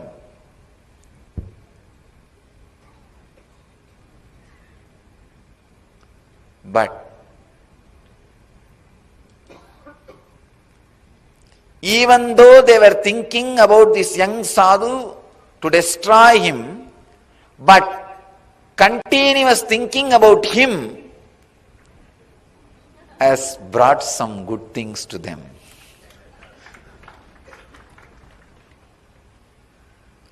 Those rishis are fortunate. Maybe the layer of negativity they carried was very less. Just because they were constantly thinking about him, they finally decided, if there is somebody who can stand all the negative things we can do and still be calm, composed and continue what he wants to do, then he must be extraordinary power. They had little intelligence also along with their intellect. Fortunately, they went and surrendered at the feet of Mahadeva. Because they surrendered, Shiva gave knowledge to them also. Not only he saved humanity from these atheistic intellectuals, because they also surrendered, he saved them also from themselves. By his presence, intense silence, he liberated them, enlightened them, made them to understand just the karma or the extraordinary powers are not ultimate. There is something more than that. Understand this story.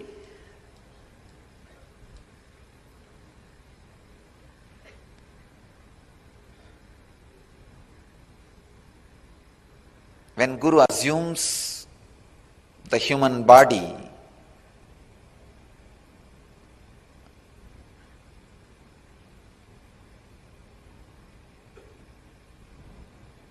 when he comes down to the human frequency to save humanity from atheistic intellectuals and save themselves from themselves, save them also from themselves.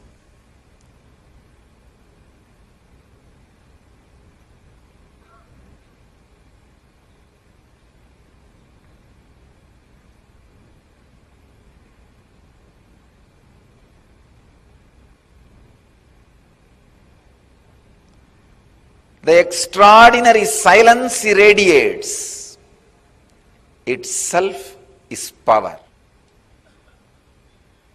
Because of his extraordinary energy and silence and the spiritual presence, any negativity comes, just dies down and starts supporting him in positive way.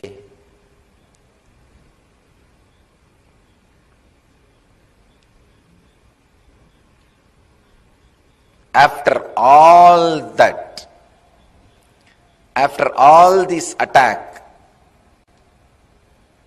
still he is sitting silently in the banyan tree, radiating his presence.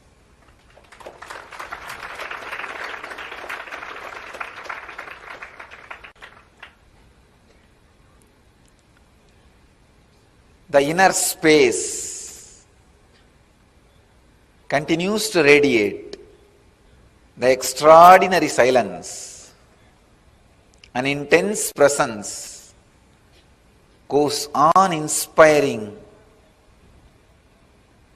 everybody to transform themselves.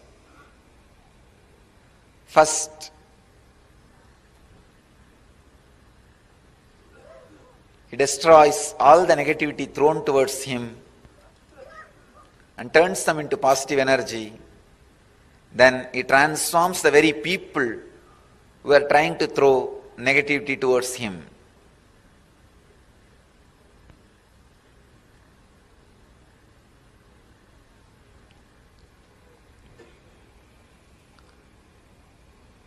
Remember, in each one of you, there is an inner space which is Dakshinamurthy, Shiva happening in human body, Atma Guru, who goes on transforming any negativity thrown at you as positive. Any incident happening, life throws at you, understand, bring it to that space. It will turn that into positive. If life is throwing fire at you, bring it to the Dakshinamurthy. He will turn that into positive. Anything brought to him turns positive.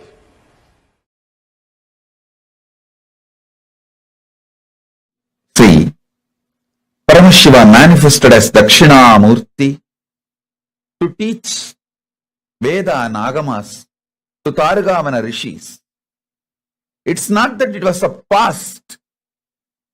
If you become silent to free yourself from the past, present, future, through unclutching, you can see he is teaching even now in that huge cosmic sound. Om, even recorded by NASA. That soundless sound, Anahata Dvani. Om. If you can hear it through the deep unclutching, you can see Dakshinamurthy teaching you now. Then Mahadeva withdraws Adi Shakti into himself. He sits as Sadashiva and Adi Shakti together. That is what is Dakshinamurthy form. That is why in all Rajeshwari temples there will not be Shiva. In all Dakshinamurthy temples there will not be Devi. Because in Dakshinamurthy form he is both. In Rajeshwari form he is both. When the male component is sucked into the female component, he is Rajeshwari. When the female component is sucked into the male component, he is Dakshinamurthy. In no Dakshinamurthy temple there will be Devi. So he sits as Dakshinamurthy.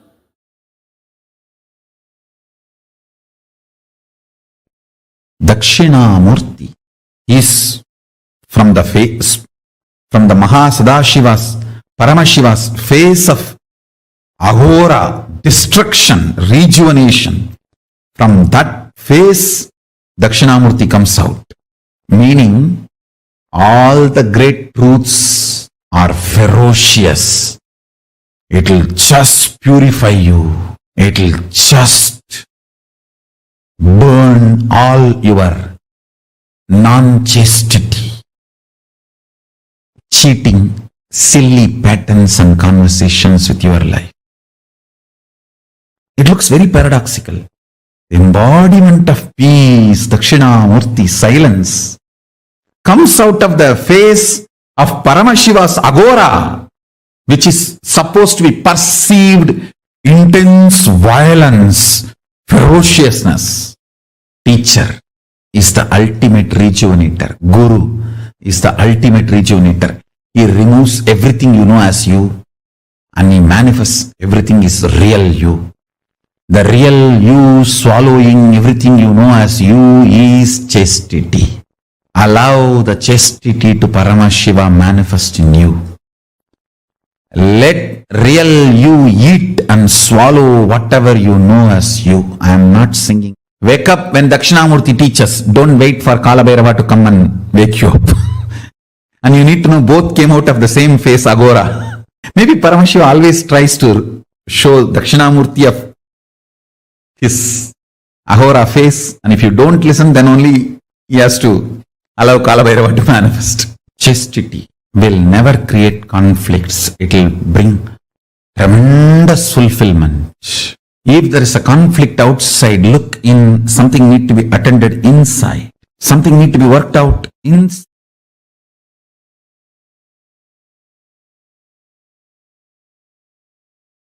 Ferociousness is a straight, intimate, raw, integrated way Guru deals you, handles you. If he has to strategize and present himself very sweetly to you. Understand, you do not have an integrated relationship with him. You have a strategic relationship. He will also be having a strategic relationship.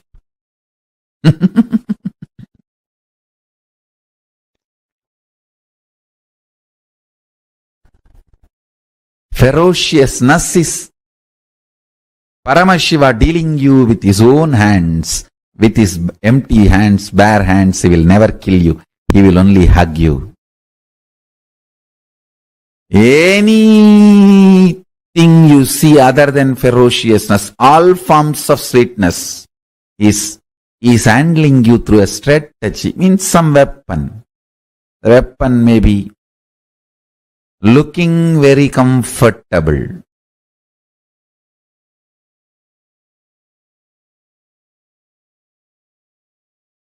but not good for you in long term. Ferociousness, straightforwardness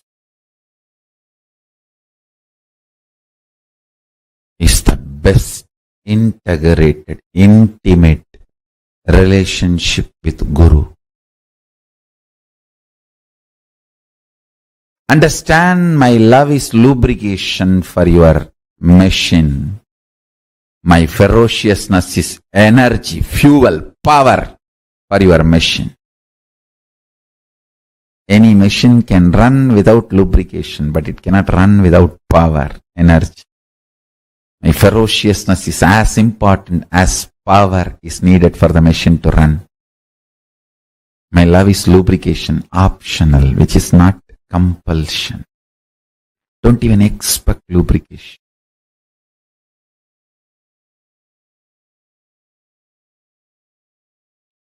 Sound of Dakshinamurthy and silence of Dakshinamurthy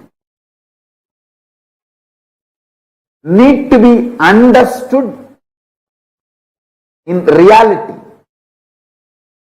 See, the silence of Dakshinamurthy is not the soundlessness.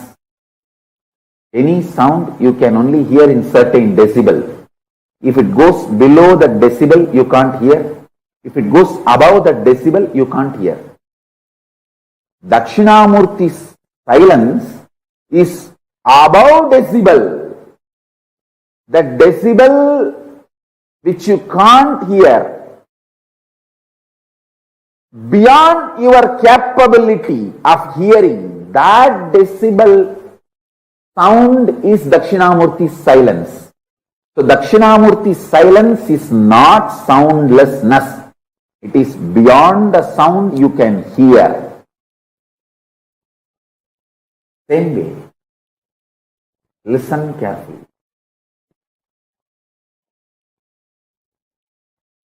Dakshinamurthy's silence is not soundlessness.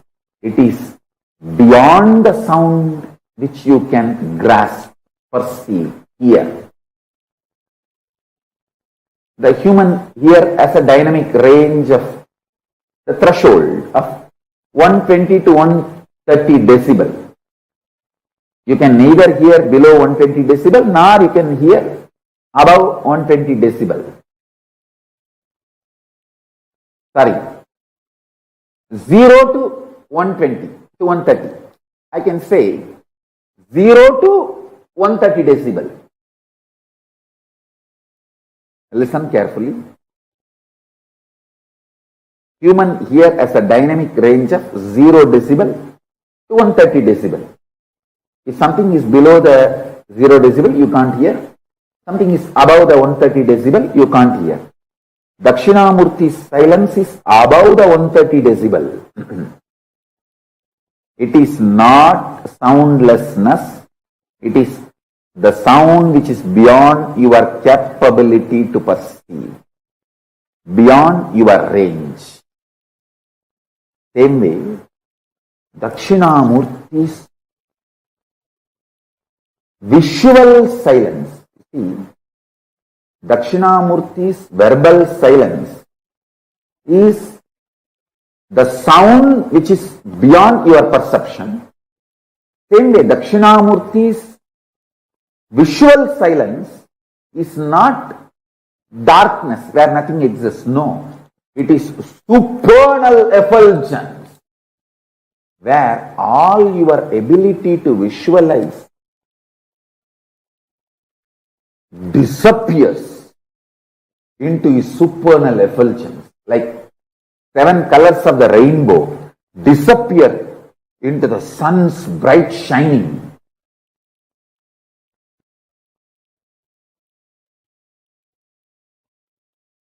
Your ability to visualize dissolves, disappears into the supernal effulgence of Dakshinamurti.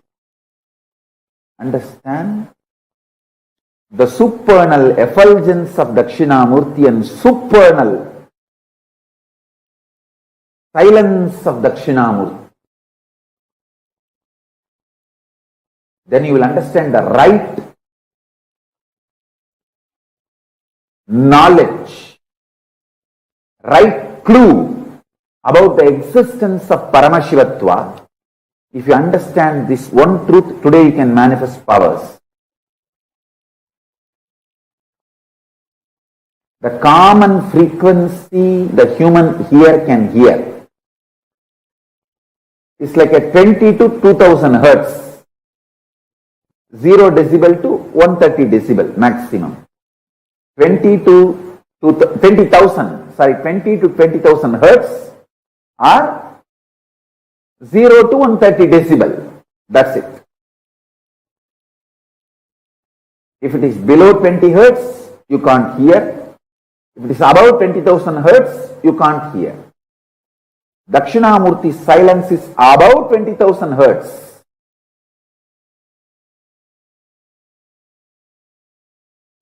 Understand? Nirvikalpa Samadhi. Paramashiva resides in Nirvikalpa Samadhi and radiates it in the form of Dakshinamurti.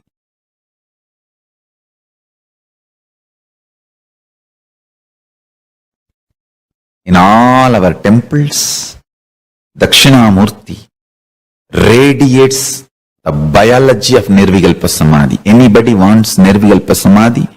Go to our temples, Dakshinamurtis, and touch the Dakshinamurti deity. Do puja. Sit in the front of Dakshinamurti. Sit in front of the third eye of Dakshinamurti and just see him with your third eye. You will fall into Nirvikalpa Samadhi. He carries the very bio-memory, conscious decision, will to be in Nirvikalpa Samadhi. In Nirvikalpa Samadhi, all will melts down. That Tattva, Nirvikalpa Samadhi Tattva, radiates as a living will in all our Dakshinamurtis.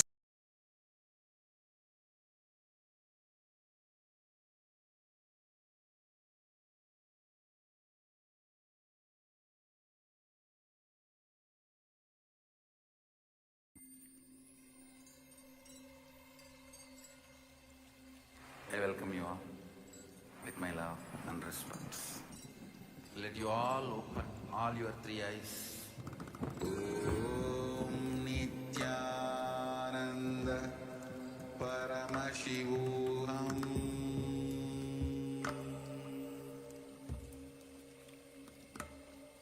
Om Nithyananda Paramashivoham.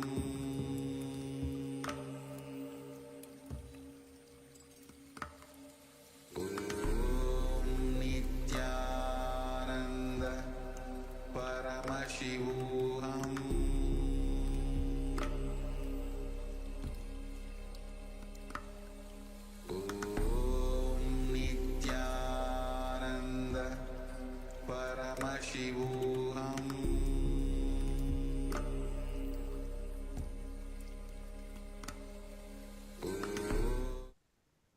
Yes, Nityananda, we're back. Beautifully through the course of satsangs, the Supreme Founder of Hinduism expanded on the story, the Leela of Paramashiva coming down and assuming the form of Dakshinamurthy, as well as how Dakshinamurthy removed the ego of the Tarakavana rishis. How, due to the various powers they were manifesting, they became arrogant, they became egoistic, and they became atheistic. It is the compassionate form of Dakshinamurti coming down and removing their ego and bestowing the science of living enlightenment upon them. Forgiveness is a straight, intimate, raw, and integrated way which Guru deals you, handles you. If he has to strategize and present himself very sweetly to you, understand you do not have an integrated relationship with him. You have a strategic relationship. He will also have a strategic relationship. Swamiji actually very beautifully again and again says that Guru is nothing but a mirror of you. The way you respond and you relate with the Guru, in the same way only the Guru relate. When you behave strategically and hypocritically with the Guru, that is the same way the Master also relate back at you.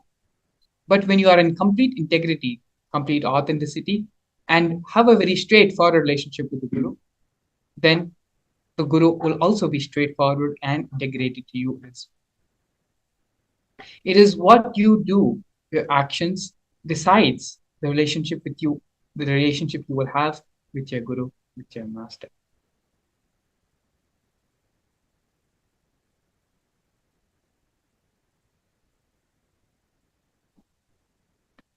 It is now time to bring ourselves back, to align ourselves to have integrity with the Guru. Let us first pen down three situations where we have allowed ourselves to be strategic and not straight with ourselves. Even before we start identifying where and all we have been non-integrated and have missed integrity, have been strategic with the Master, let us first understand in our own life, where are we handling ourselves strategically? Where are we handling ourselves without being straightforward, being hypocritic? Please take a few minutes. Let's first pen down the three situations in the life where we have been strategic and not straightforward with ourselves.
Yes.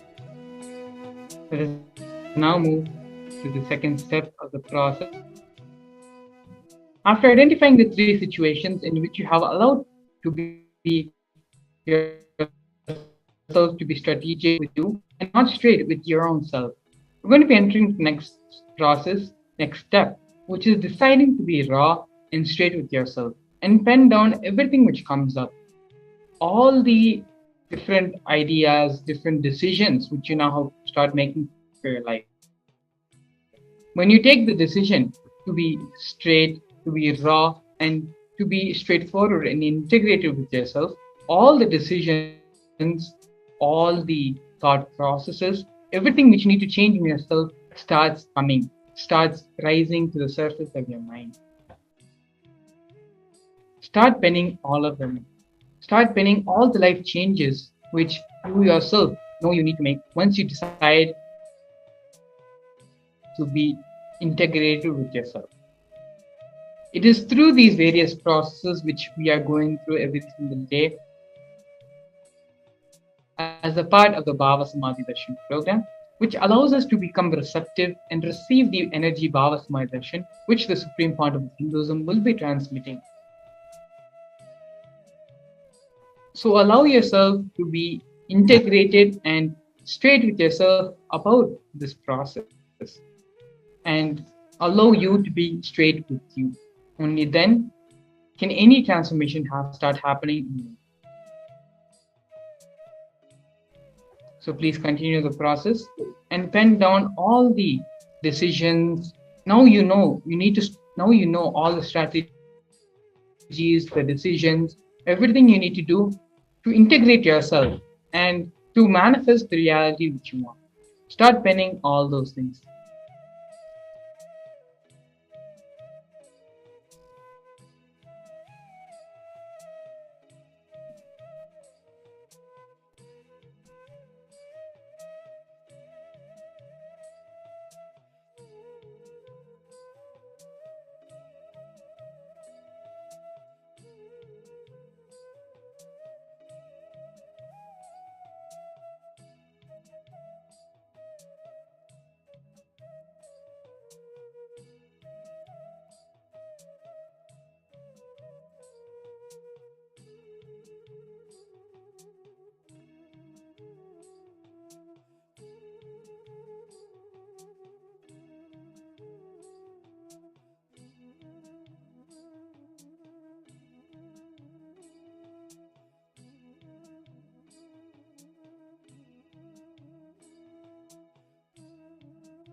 Yes, let's move now to the next step of the process.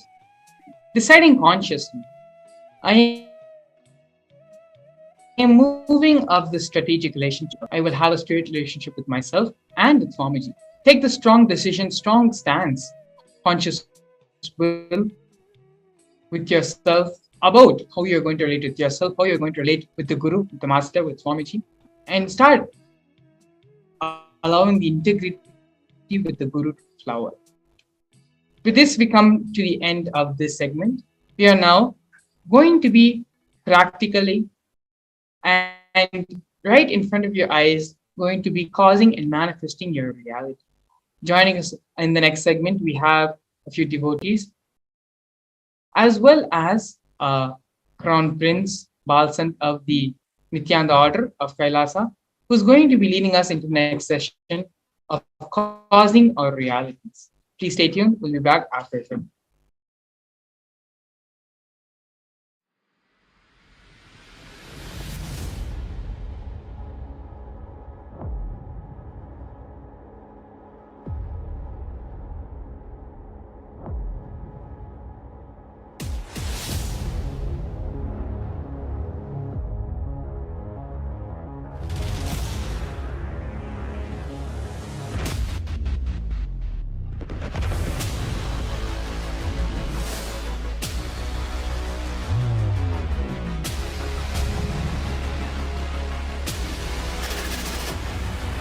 you will become Paramashiva.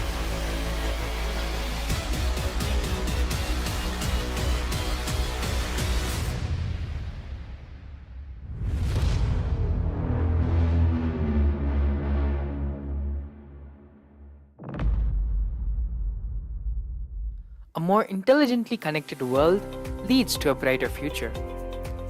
An enlightened humanity leads to a better world. During the Paramashivoham program, we help people to discover their superhuman possibilities and help them to find and achieve the true purpose of their birth by giving them the techniques, practices, and methodologies from the Vedagamas, the original source scriptures of Hinduism. The Supreme Pontiff of Hinduism is reviving the ancient original Vedas and Agamas in all its glory, in a user-friendly way for the modern mind. The Supreme Pontiff of Hinduism is transforming human beings into divine beings, reviving, initiating, and replicating the 463 powers from the Agamas revealed by Paramashiva. The Supreme Pontiff of Hinduism is not just giving solutions for every problem man faces, but is making them irrelevant to their lives by transforming human beings into divine beings. Listen. Any argument presented by your mind, body, your present reality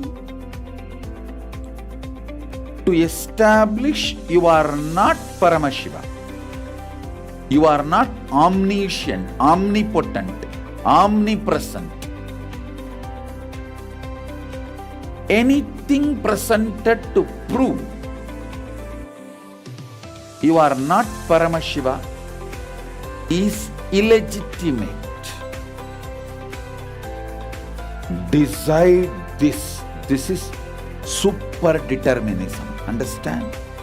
Anything you declare as illegitimate will lose power over you, will die in few days, few minutes, maybe in few weeks, whatever few days it takes. It will not have power over you. Understand, this is the method for sudden enlightenment. This is the method for sudden enlightenment. It happens by the Shaktipada. Here Paramashiva is sitting to tell you all, you are Paramashiva, you are me, with Shaktipada and Shaktinipada. The Dvitiya Vijnasa Krama is an extensive and thorough yoga sequence to prepare your body to receive the experience being given by the Supreme Pontiff of Hinduism. Through the yoga, which is aligned as per the source scriptures laid down by Paramashiva and the Agamas, you break all the impossibility in your body and in turn break the very cognition of impossibility. The program leads you to go beyond your human frame and limiting human ideas, which prevents you from living your highest possibility. I will reach you wherever you are, whichever corner of the world you may be. I will reach you with enlightenment.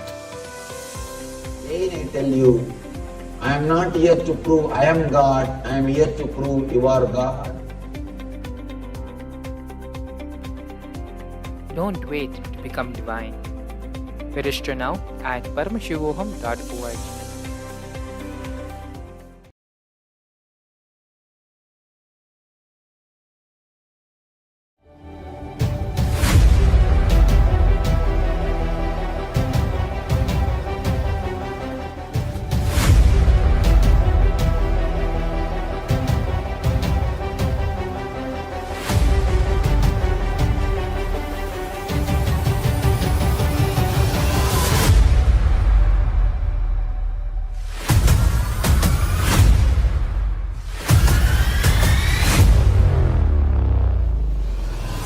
Whatever I shared till now, condensing the whole thing and reviving it as experience, starting from completion, unclutching, power manifestation, the states of consciousness and the planes, multiple planes, everything.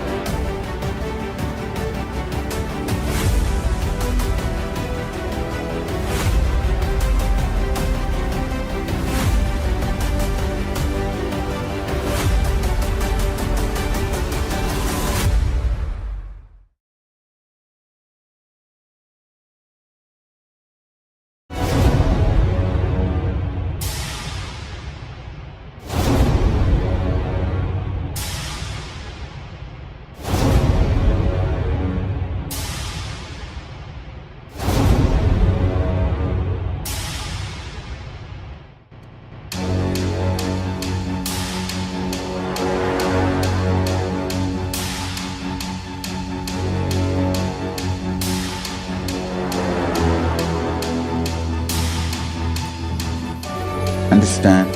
Literally last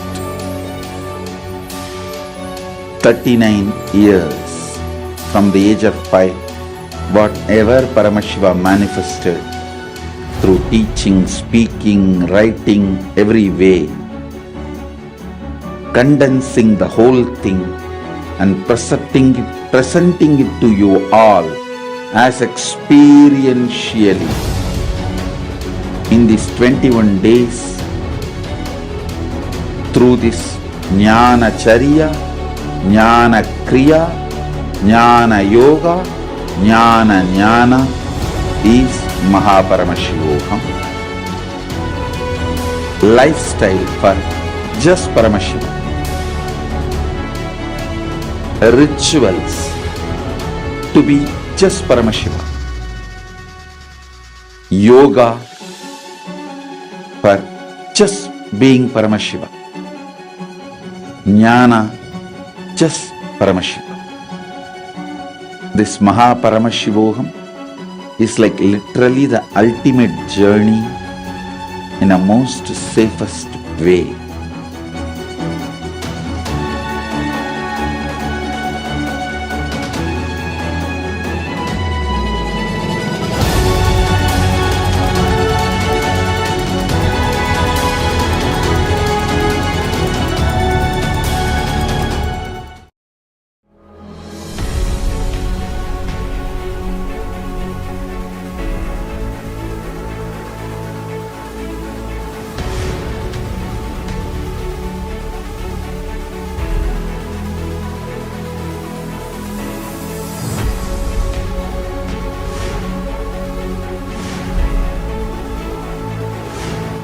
Horrible guy. 9, 8, 7, 6, 5, 4, 3.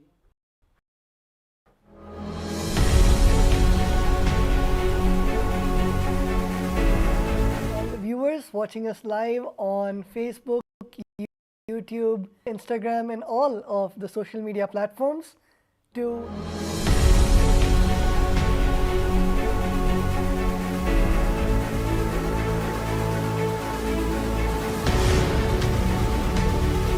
Guru and experiencing the Guru in our lives. As we all know, the most important person in all our lives is our beloved Guru, our beloved Swamiji, the Supreme Pontiff of Hinduism, and experiencing that Guru Tattva, literally going back to the sweet memories of when you met Swamiji, and experience was when you met Swamiji and for the first time saw Swamiji in your lives and really experienced that Swamiji said me Wonderda moment. So today in our session we learnt all about the Guru Tattva, which is not just a philosophy or just a, but it is literally our lifestyle, whether it is the puja that we perform early in the morning or our whole day, where each of our action, as Swamiji said, that all of us should constantly go back to that cognition. How will Swamiji react if Swamiji is doing the same thing? Or how will Swamiji talk? How will Swamiji conduct? Many of our devotees have given the testimonials, whether they're in the operation theatre in the hospital, when they're about to perform the surgery, they look inside and they invoke Swamiji's presence. That oneness, they perform the surgery, and of course with Swamiji's blessings it becomes successful. Or if devotee is in any meeting, and how Swamiji is just, the words just flow out of Swamiji's mouth like the poetry, and having that intention when they're conducting board meetings or when they're in important roundtable conferences. So not just in the daily morning puja or night before you go to sleep or while watching a satsang, but throughout the day, to experience that Guru Tattva. One of the biggest blessing and opportunity that Swamiji is giving us is, of course, the Paramashivoham program, which is ongoing. I'm sure all of you had just a glimpse of the segment and the truths that Swamiji is revealing. But of course, if you would like to know more and experience the whole sessions, and of course Swamiji's direct darshan and blessings, and having an opportunity to one-to-one for Swamiji to ask, for you to ask your questions to Swamiji, for Swamiji to answer your questions, for you to have that one-to-one. Swamiji, I invite all of the viewers to put in your intentions for being chosen for the Paramashivoham program, which is starting just in a few days on the 9th of February. So all the participants can actually see the QR code which is on the screen, and if you just scan the QR code, you can put in your intention.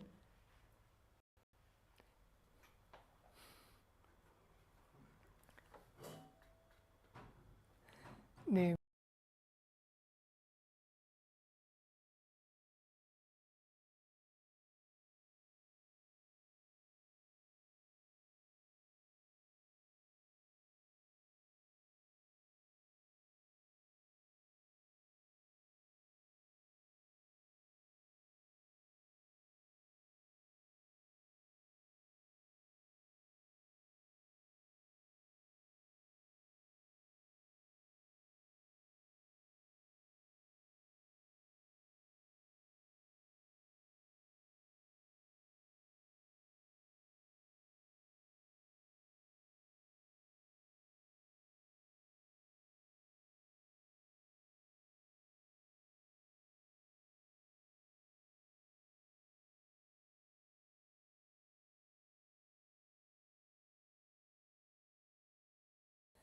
Nithyanandam, so all the participants can take a few moments to register in the QR code which is on top. So you can just take your mobile phones and scan it with your camera, which the registration page for the Paramashivoham program, where you can put in your name and contact details, so the acharyas would get in touch with you. And I'm sure many of the participants, many of the viewers have various different goals, or I would say boons, that you would like to fulfill in your life. It can be health, or it can be wealth, or it can be everything. So based on the boon that you would like to choose, based on the blessing that you would like to have, the acharya would then guide you on which is the best day to attend the Paramashivoham program, as each day has a specific theme. And of course the energy of Bhagavan Paramashiva, our beloved Swamiji, where Swamiji blesses in the various different forms of Paramashiva. In the Vedas and Agamas, Bhagavan Paramashiva clearly explains about each of these different forms. Paramashiva himself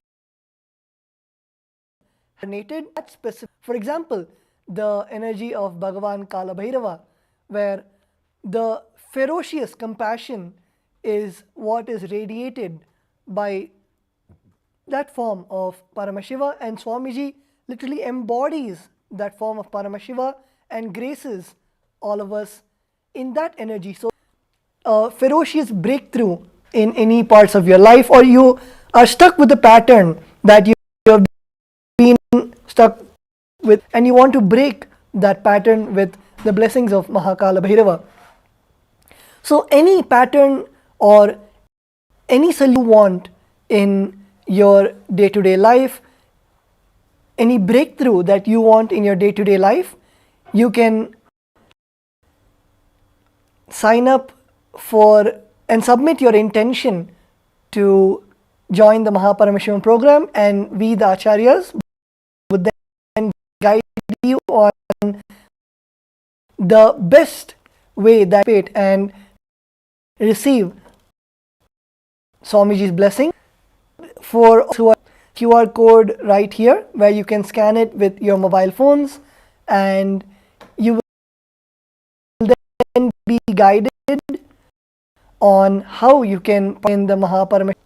And another beautiful opportunity that Swamiji has blessed all of us with, I'm sure introduction to the session, you would have seen the intro. Just to give a small brief, KAILASA is the sovereign Hindu civilizational nation, which with blessings of our beloved Swamiji, Swamiji has bestowed this only Hindu nation for all the Hindus across the globe, and to be part of that honor, to be part of that blessing which KAILASA, the various blessings that Swamiji has, the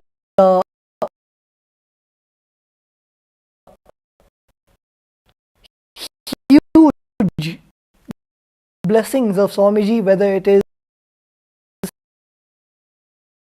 the from the university, the sevas, but even proud of being part of the Hindu nation, where you are part of such a huge ecosystem, whether it is you can be part of the global Hindu diaspora, and it can even be the, of course, monetary system to make sure that, I'm sure many of us in many of our countries, we don't get the organic Hindu products, we don't get the, so to be part of the global Hindu diaspora and to connect with all of the global Hindus across the globe,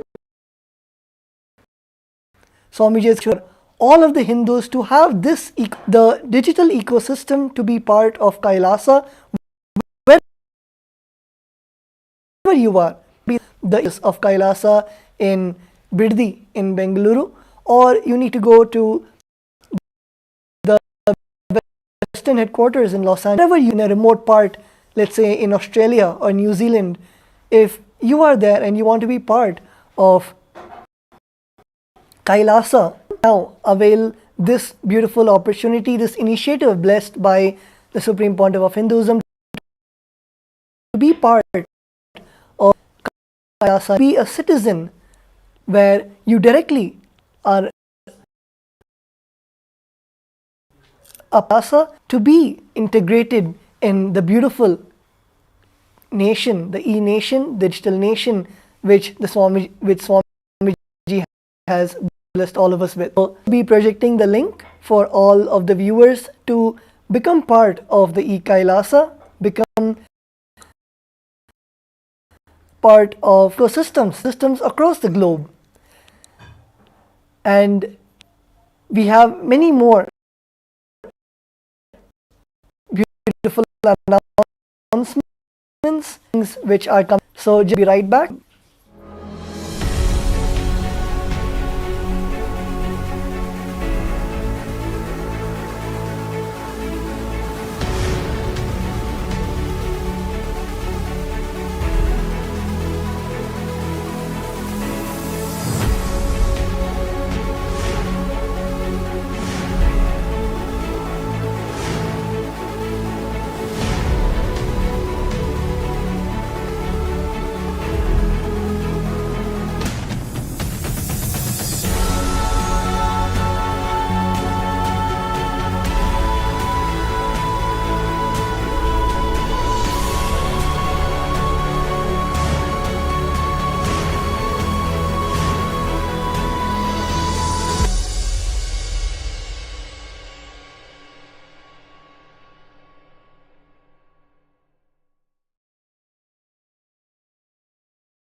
Nithyanandam, welcome back. So, all of us moments to register for or the e-citizen. And with that, we have a very interesting segment coming up next. We will be having Nithya Maharaj, who will be joining us and introducing the various of Paramashivoham program. And we also have many participants who are there who will be sharing their. You can have just a glimpse on how the Paramashivoham program is and how you can relate with the Paramashivoham program. So, Nithyananda Maharaj.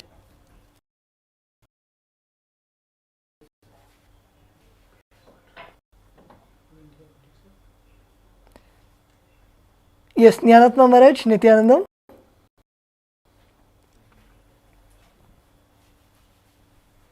Yes, Nithyananda Maharaj. Yes, Maharaj. You can go ahead. Thank you so much. So, everyone, thank you so much. Into exactly what is the spiritual growth? How does the spiritual growth happen? Actually, in Bhagavad Gita, the second chapter, 61st verse says, Tani sarvani samyamya ta asita matparaha vashehiya sendriyani tasya prajna pratishtita. Here is, whether you believe it or not, whether you want to understand it or not, you are a person, you are an individual soul. So Bhagavad Gita, you are an individual soul reflecting the pure consciousness. And the Supreme Pandava of Hinduism reveals your conscious decision to empower the oneness experience is enough for the oneness to blossom in you.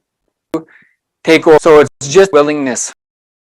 The conscious willing. You're reflecting the pure consciousness and just your conscious decision to empower.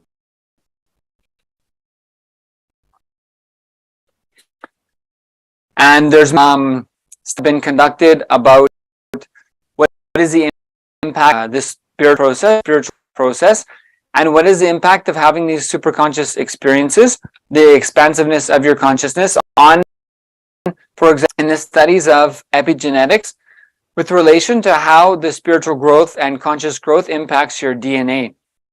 So some of the studies with this study of epigenetics, how your genetics, your DNA can be influenced through conscious experience, through spiritual growth. So some of the things have included things like boosted genes, for example. Boosted genes had, in one study, had 3 main beneficial effects. Efficiency of the mitochondria, which is like the cell, the energy battery for the cells.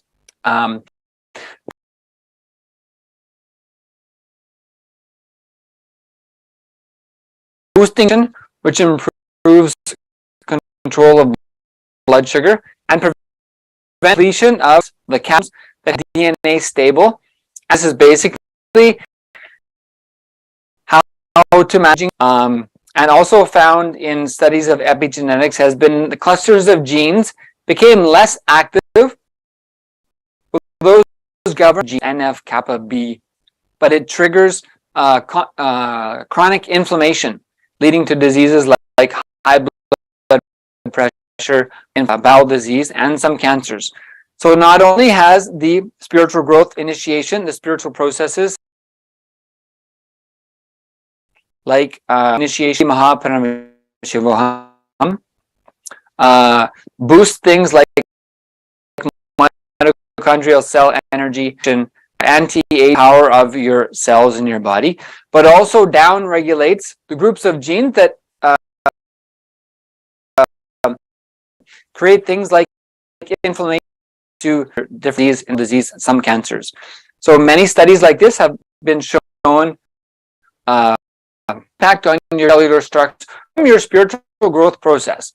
So knowing from Bhagavad Gita, I'm an individual soul reflecting the pure consciousness. This powers in me just by making the decision. Then modern day science has been able to reflect and document many genes and clusters of genes directly influencing your DNA through the spiritual processes. So then I ask the question, yeah, okay, that's great, but is it possible for me? So the Supreme Point, for example, is revealing possible human life in and they exist. So the answer is a resounding yes. So this point of Hinduism have showed, for example, 1300% increase in mitochondrial cell energy. Something that is a 30 or 40% is a good growth impact if you get in the mitochondrial, say, so 1300% in the cell is something never before seen. So to hear more of some of the personal experience, the Mahabharata and the initiations, darshans, the superconscious mutation process. So once we have of higher dimensions from the Supreme Pontiff of Hinduism, that engages a mutation process, superconscious mutation process. So superconscious because basically we've been expanded to experience a new space of reality. And that changes everything about how we relate with life, how we relate with ourselves, the impact on our DNA in our body of changing that process to align the cells DNA of our body to the higher superconscious revelations. So the initiation with the avatar gives us the superconscious experience, which in even our DNA level. So to hear more about this direct experience, I'd like to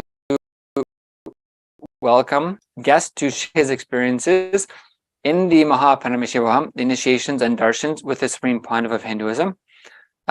Sterling, I'd mute yourself and welcome you. Thank you so much for joining us. And if you would just briefly introduce yourself, please. Thank you so much. Hello, Nithyananda. Thank you for having me. A little bit about me. So I'm 24 and, I've had a seemingly normal lifestyle. And, once I graduated high school back in 2017, I started seeking more. It was kind of like, it felt like an just deep inside me, there is that desire for some spiritual experience. And it wasn't until September of 2019 when Swamiji came into my life, and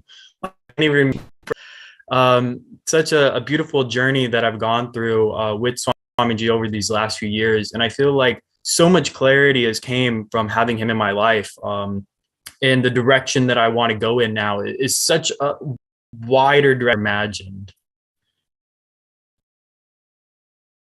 Yes. Yes, exactly. So this is the superconscious mutation we're sharing about. That's something beyond what I ever thought was possible, but it's happening to me. Actually, so I then what can you share?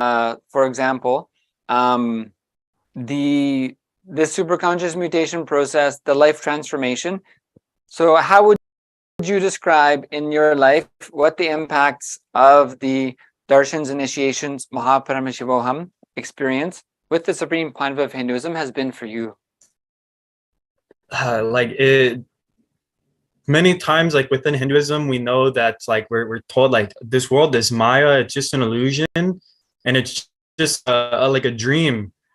And it's because of having Swamiji in my life, it's like everything, like just me being available, me being open, just sitting for these programs and sitting with darshans and satsangs, it's like naturally over time, like it just all these explosions and growths have happened where it's like I'm so empowered. It's like now I feel like yes, I am experiencing like a lucid dream of sorts where anything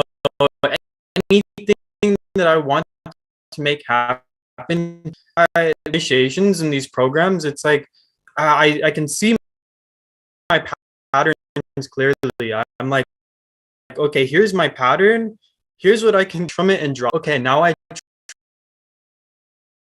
trust that care. So I'm in you because like so that I have, it's like I don't feel like there is any real separation between like the inner or the outer. It's just this whole experience that's there. And it like I feel like with the direction that I'm going, the vision that I have for the individual that I want to become and how I want in this world, to put it into words, it's like such like, you know, and I feel so empowered to, you know, what most people would consider is impossible. I'm like, no, I'll make it happen. Don't worry. I got all the tools, all the resources, like to manifest anything I want. Swamiji is like all the tiny things he does, or I wouldn't say tiny, but all of the big things he does and the tiny things I do, you know, just being available. It's just, I feel like I'm a brand new being, and constantly every day Darshan or attending a program, it's like just spamming that upgrade button, like for myself, and expand like as much as possible. Actually, this year alone, I'm really excited because I've been able to do so much in the past, like since last Paramashivoham, been able to like, I just so important now. Like, okay, now I'm like ready to just, so it's just like any desire that's within me that comes up, I'm like, okay, make this happen. I don't know how, but I'm just gonna do everything that I know I can do and not worry about making mistakes or being imperfect. It's just, let me just manifest and towards whatever, you know, that desire is, that is, I feel aligned with my true purpose of being here. So this thickness has reinforced the possibility and the understanding in yourself that that the only limitation is what you choose to have as a limitation. And so as you're sharing, so then Swamiji shows me that there's infinite possibilities. By definition, that is what Swamiji is. And if I'm just willing to take that, then there's no need for me to limit myself unnecessarily. Is there any along this process then you shared, like, because having the so many different initiation darshan experiences with Swamiji of higher lokas, just having breakthroughs and patterns dropping, the blissful experiences that just reinforces it again and again, that some be my regularity. Is there any kind of specific experience with darshan initiation? How your like whenever Swamiji comes on for a darshan, depending on, you know, which is available, you know, I might just have so much laughter just bubble up that's uncontrollable. I just feel like, okay, now I'm in this witnessing space, and it's like the body just wants to laugh. It's not even like I'm laughing, it's like the body just wants to have to bubble up kind of bliss. I'm like, it's just amazing. Even now, just like remembering it, it's like just put in the same space. Or even like it's just the tranquil states, like in the darshans, it's, you know, that just that feeling of, you know, I am consciousness. That is who I truly am. You know, the body, this world, everything, like the whole matter energy spectrum is, you know, like is like parashakti to me, and just the pure consciousness is Paramashiva. So it's like feeling that oneness with the two, and just knowing like, okay, like through these darshans, like I just feel like, okay, what's in front of me, watching Swamiji mirroring his neurons, the infinite I can be consciously aware of in that moment. I'm mirroring, and what's experienced inside of me is just this such a powerful, like, I'm it, I am it, like like that's the best way I can put it. Like it's just every time, every darshan, it just reinforcing and reminding me that I'm able to be happen. There is no such thing as impossible. Right, and I also if you had to if you were to share something about so you've shared about this blissful energy and even just the act of remembrance can bring those experiences for you, and remembering the powerful initiations from Swamiji, that I have to decide what is the goal I have and take the action, and Swamiji will take care of the rest. What would you share even on that same line? What are challenges the initiation through the Mahaparam Swamiji made redundant in your life? It's just this feeling of whole world, and like, you know, life isn't here to support me, it's here to torture me. That whole line of thought is just gone. Like, it's like, okay, I want to make that don't make the steps, and I'm sitting like, why isn't it happening? But when it comes up and I just go for it, just like run to it, like, you know, with that like childlike energy of just, I want that, let me for it, it just happens. So when I declare, when I'm like, look, this will happen, I don't know how, but I'm going to take all the steps required, every step that I can make, I do it without having any fear, just knowing like this whole oneness and everyone that I'm seeing and everything is Paramashiva. It's just such a fun play at this point. And, you know, it's really that taking the first step that was really the hardest thing, because, you know, that whole worrying and, oh, you know, this might not work out or something like that. And it's like, you know, like, let me just make them like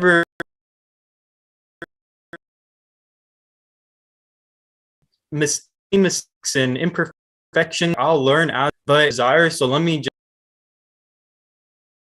just go after it. And there's nothing in my life. There's only the challenges to keep empowering me and inspiring me and being in his breath. Like, the challenges I face are so like, I don't want to say easy to overcome, but it's just like, it's like, okay, it's so easy to take this step now that I can make it happen, and I'm not scared of anything at this point. I realize like the only thing that I can be scared of is myself, and it's like, why? Like, there's nothing I fear. The judgment that, like, on judgment, why do I need in the first it? It's Swamiji's like, okay, I'm just gonna have fun in this world. And maybe in a few moments I'll ask about how you feel these transformations actually happen. To ask about was so having these kind of experiences with the Supreme Point of Hinduism, these initiations into superconscious mutation. What do you know, like, about that you know would say, this much I am certain about the Paramashivoham, the Supreme Point of Hinduism, the initiations here. What could you, okay, this much I can tell you, this much I know. Yeah, okay. So with this program with Paramashivoham, what I can say from what I know, I'm certain of, is this able to identify our root problems and having not just the clarity to know this is my problem, this is what I'm dealing with, power, and just, it's like it, like how Swamiji said, you know, we can like 3D print our reality, our concept. So it's like through this program we learn how to do that by breaking the patterns. We can make anything we want. Is like from I know program. Right, and the Supreme Point in Hinduism. So what I know for sure I can share with everyone is everything's possible. Yeah. And Yes. So despite having doubt and A more intelligently connected world leads to a brighter future. An enlightened humanity leads to a better world. During the Paramashivoham program, we help people to discover their superhuman possibilities and help them to find and achieve the true purpose of their birth by giving them the techniques, practices, and methodologies from the Vedagamas, the original source scriptures of Hinduism. The Supreme Pontiff of Hinduism is reviving the ancient original Vedas and Agamas in all its glory in a user-friendly way for the modern mind. The Supreme Pontiff of Hinduism is transforming human beings into divine beings, reviving, initiating, and replicating the 463 powers from the Agamas revealed by Paramashiva. The Supreme Pontiff of Hinduism is not just giving solutions for every problem man faces, but is making them irrelevant to their lives by transforming human beings into divine beings. Listen. Any argument presented by your mind, body, your present reality to establish you are not Paramashiva.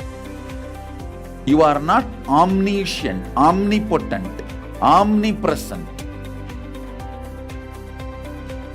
Anything presented to prove you are not Paramashiva is illegitimate. Decide this. This is super determinism. Understand? Anything you declare as illegitimate will lose power over you, will die in few days, few minutes, maybe in few weeks, whatever few days it takes. It will not have power over you.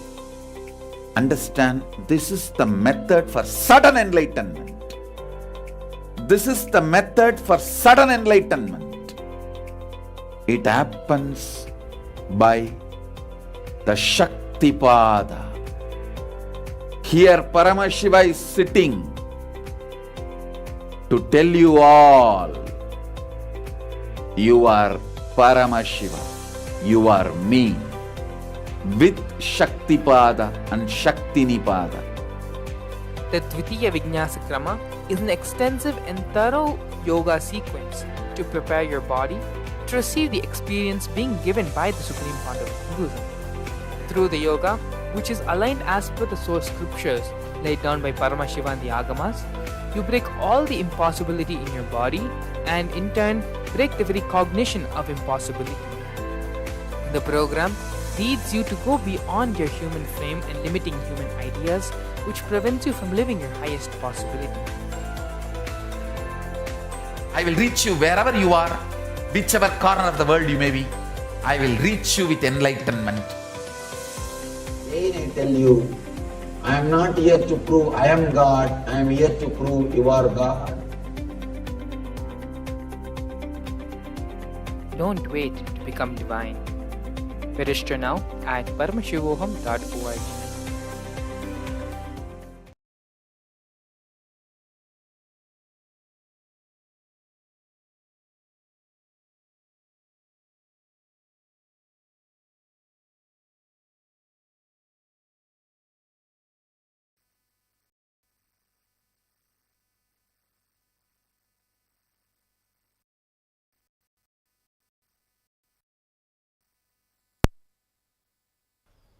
So we just had from Sterling Iyer about his experience with Voham and his experience with Swamiji.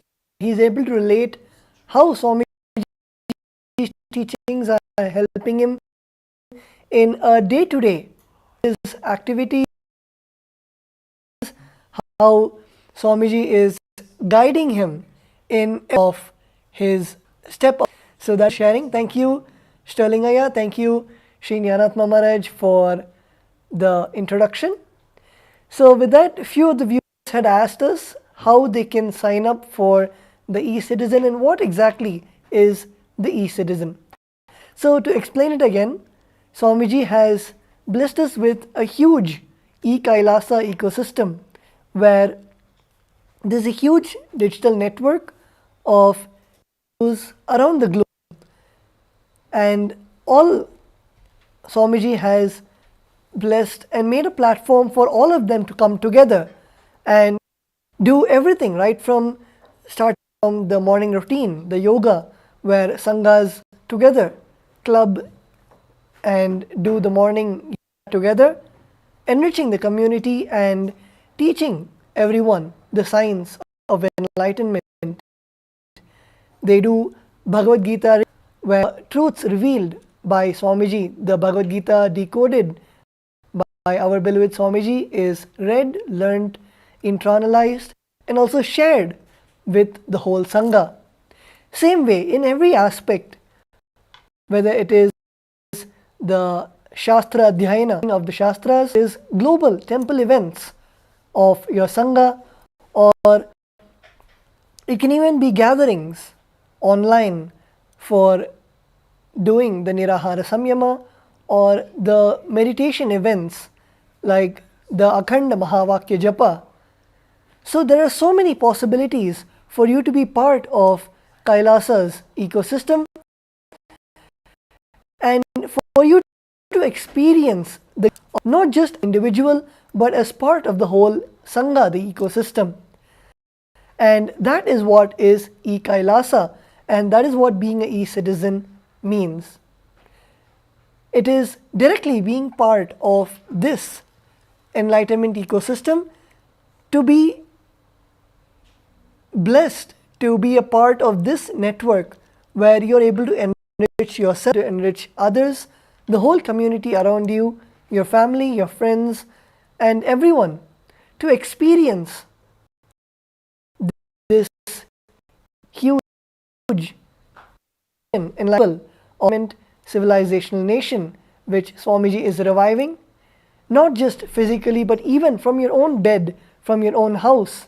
For you to experience this ecosystem is what is KAILASA. So just to show all the viewers how we can register for the KAILASA, becoming an e-citizen of KAILASA. So in your screen you should be seeing portal, the website where you can register for the KAILASA. You can also see the link ecitizen.kailasa.org. Official to register and to become a e-citizen. So let me repeat it again. It's on your screen. It's ecitizen.kailasa.org. So that is a link where you can go and apply to become a e-citizen, and it is not a complicated application. It is for you to create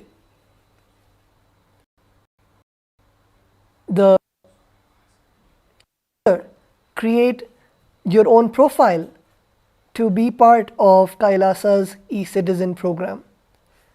So all of us can see the link on the screen. So you just need to type in your email and your password, which is KAILASA's products, whether it's Nithyananda TV, where you can see Swamiji's live satsangs, or you can see the Darshan of the various KAILASAs across the globe, or Samadhi, which Swamiji has introduced, to log in and register for those programs, or it can be used for availing the apps of KAILASA.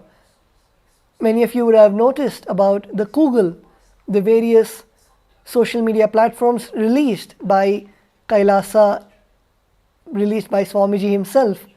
To avail all of those services of KAILASA, you can use this as your single portal to access all of those features.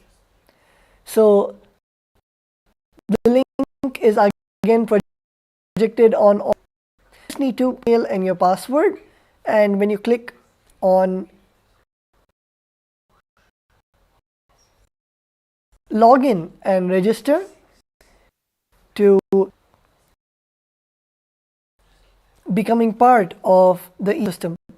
So let's to register for KAILASA.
Nithyananda.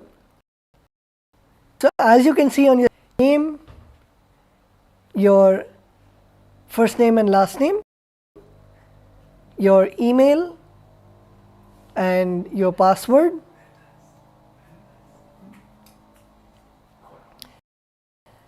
and once you have finished, click on the register button, submit your application to be a e-citizen of KAILASA.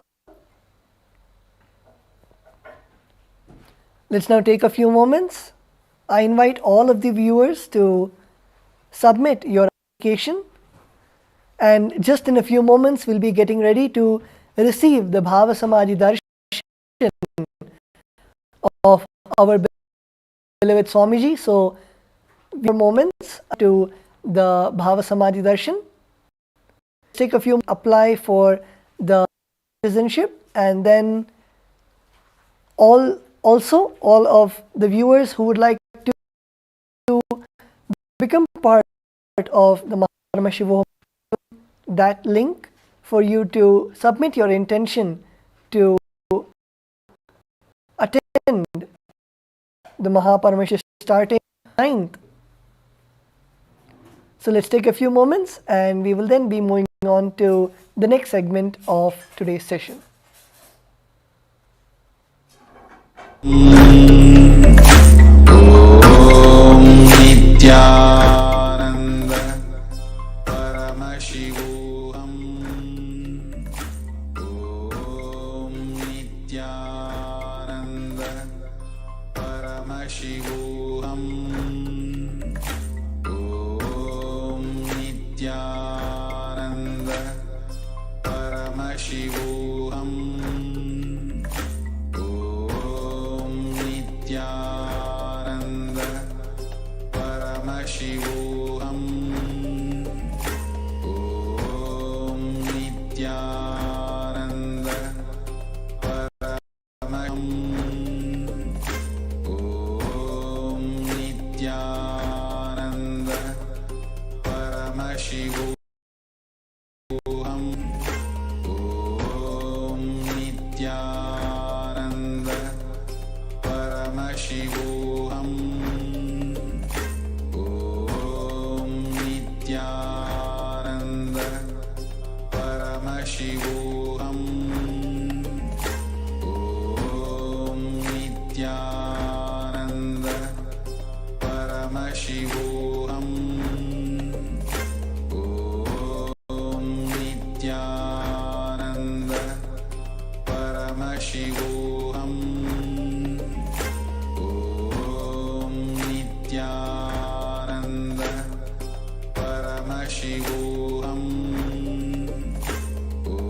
Om Nithyananda Paramashivoham. Nithyananda Paramashivoham. Om Nithyananda Paramashivoham.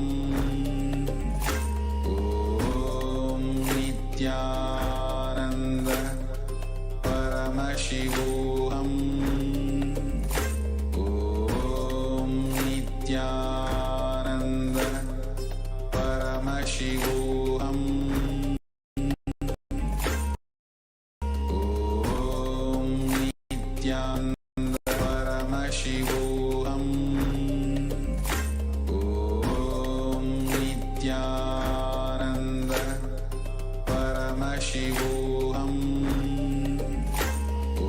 Om Nithyananda Paramashivoham.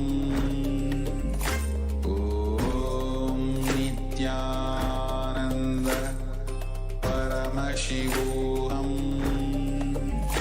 Om Nithyananda Paramashivoham. Om Nithyananda Paramashivoham. Om Nithyananda Paramashivoham. Om Nithyananda Paramashivoham. Om Nithyananda Paramashivoham. Om Nithyananda Paramashivoham. Om Nithyananda Paramashivoham. Om Nithyananda Paramashivoham. Om Nithyananda Paramashivoham. Om Nithyananda Paramashivoham. Om Nithyananda Paramashivoham. Om Nithyananda Paramashivoham. Nithyananda Paramashivoham. Om Nithyananda Paramashivoham. Om Nithyananda Paramashivoham. Om Nithyananda Paramashivoham. Om Nithyananda Paramashivoham. Om Nithyananda Paramashivoham. Om Nithyananda Paramashivoham. Om Nithyananda Paramashivoham. Om Nithyananda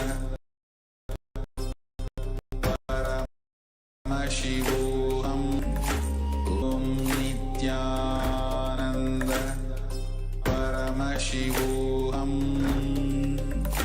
Om Nithyananda Paramashivoham.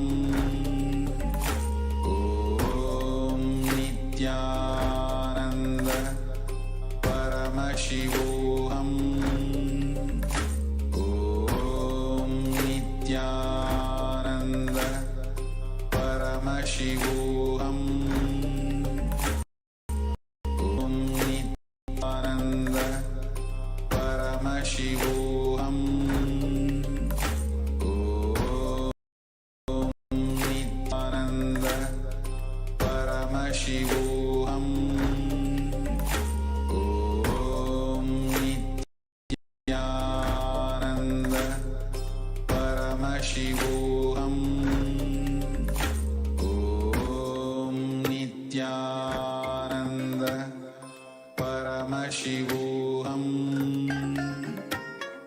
Om Nithyananda Paramashivoham. Om Nithyananda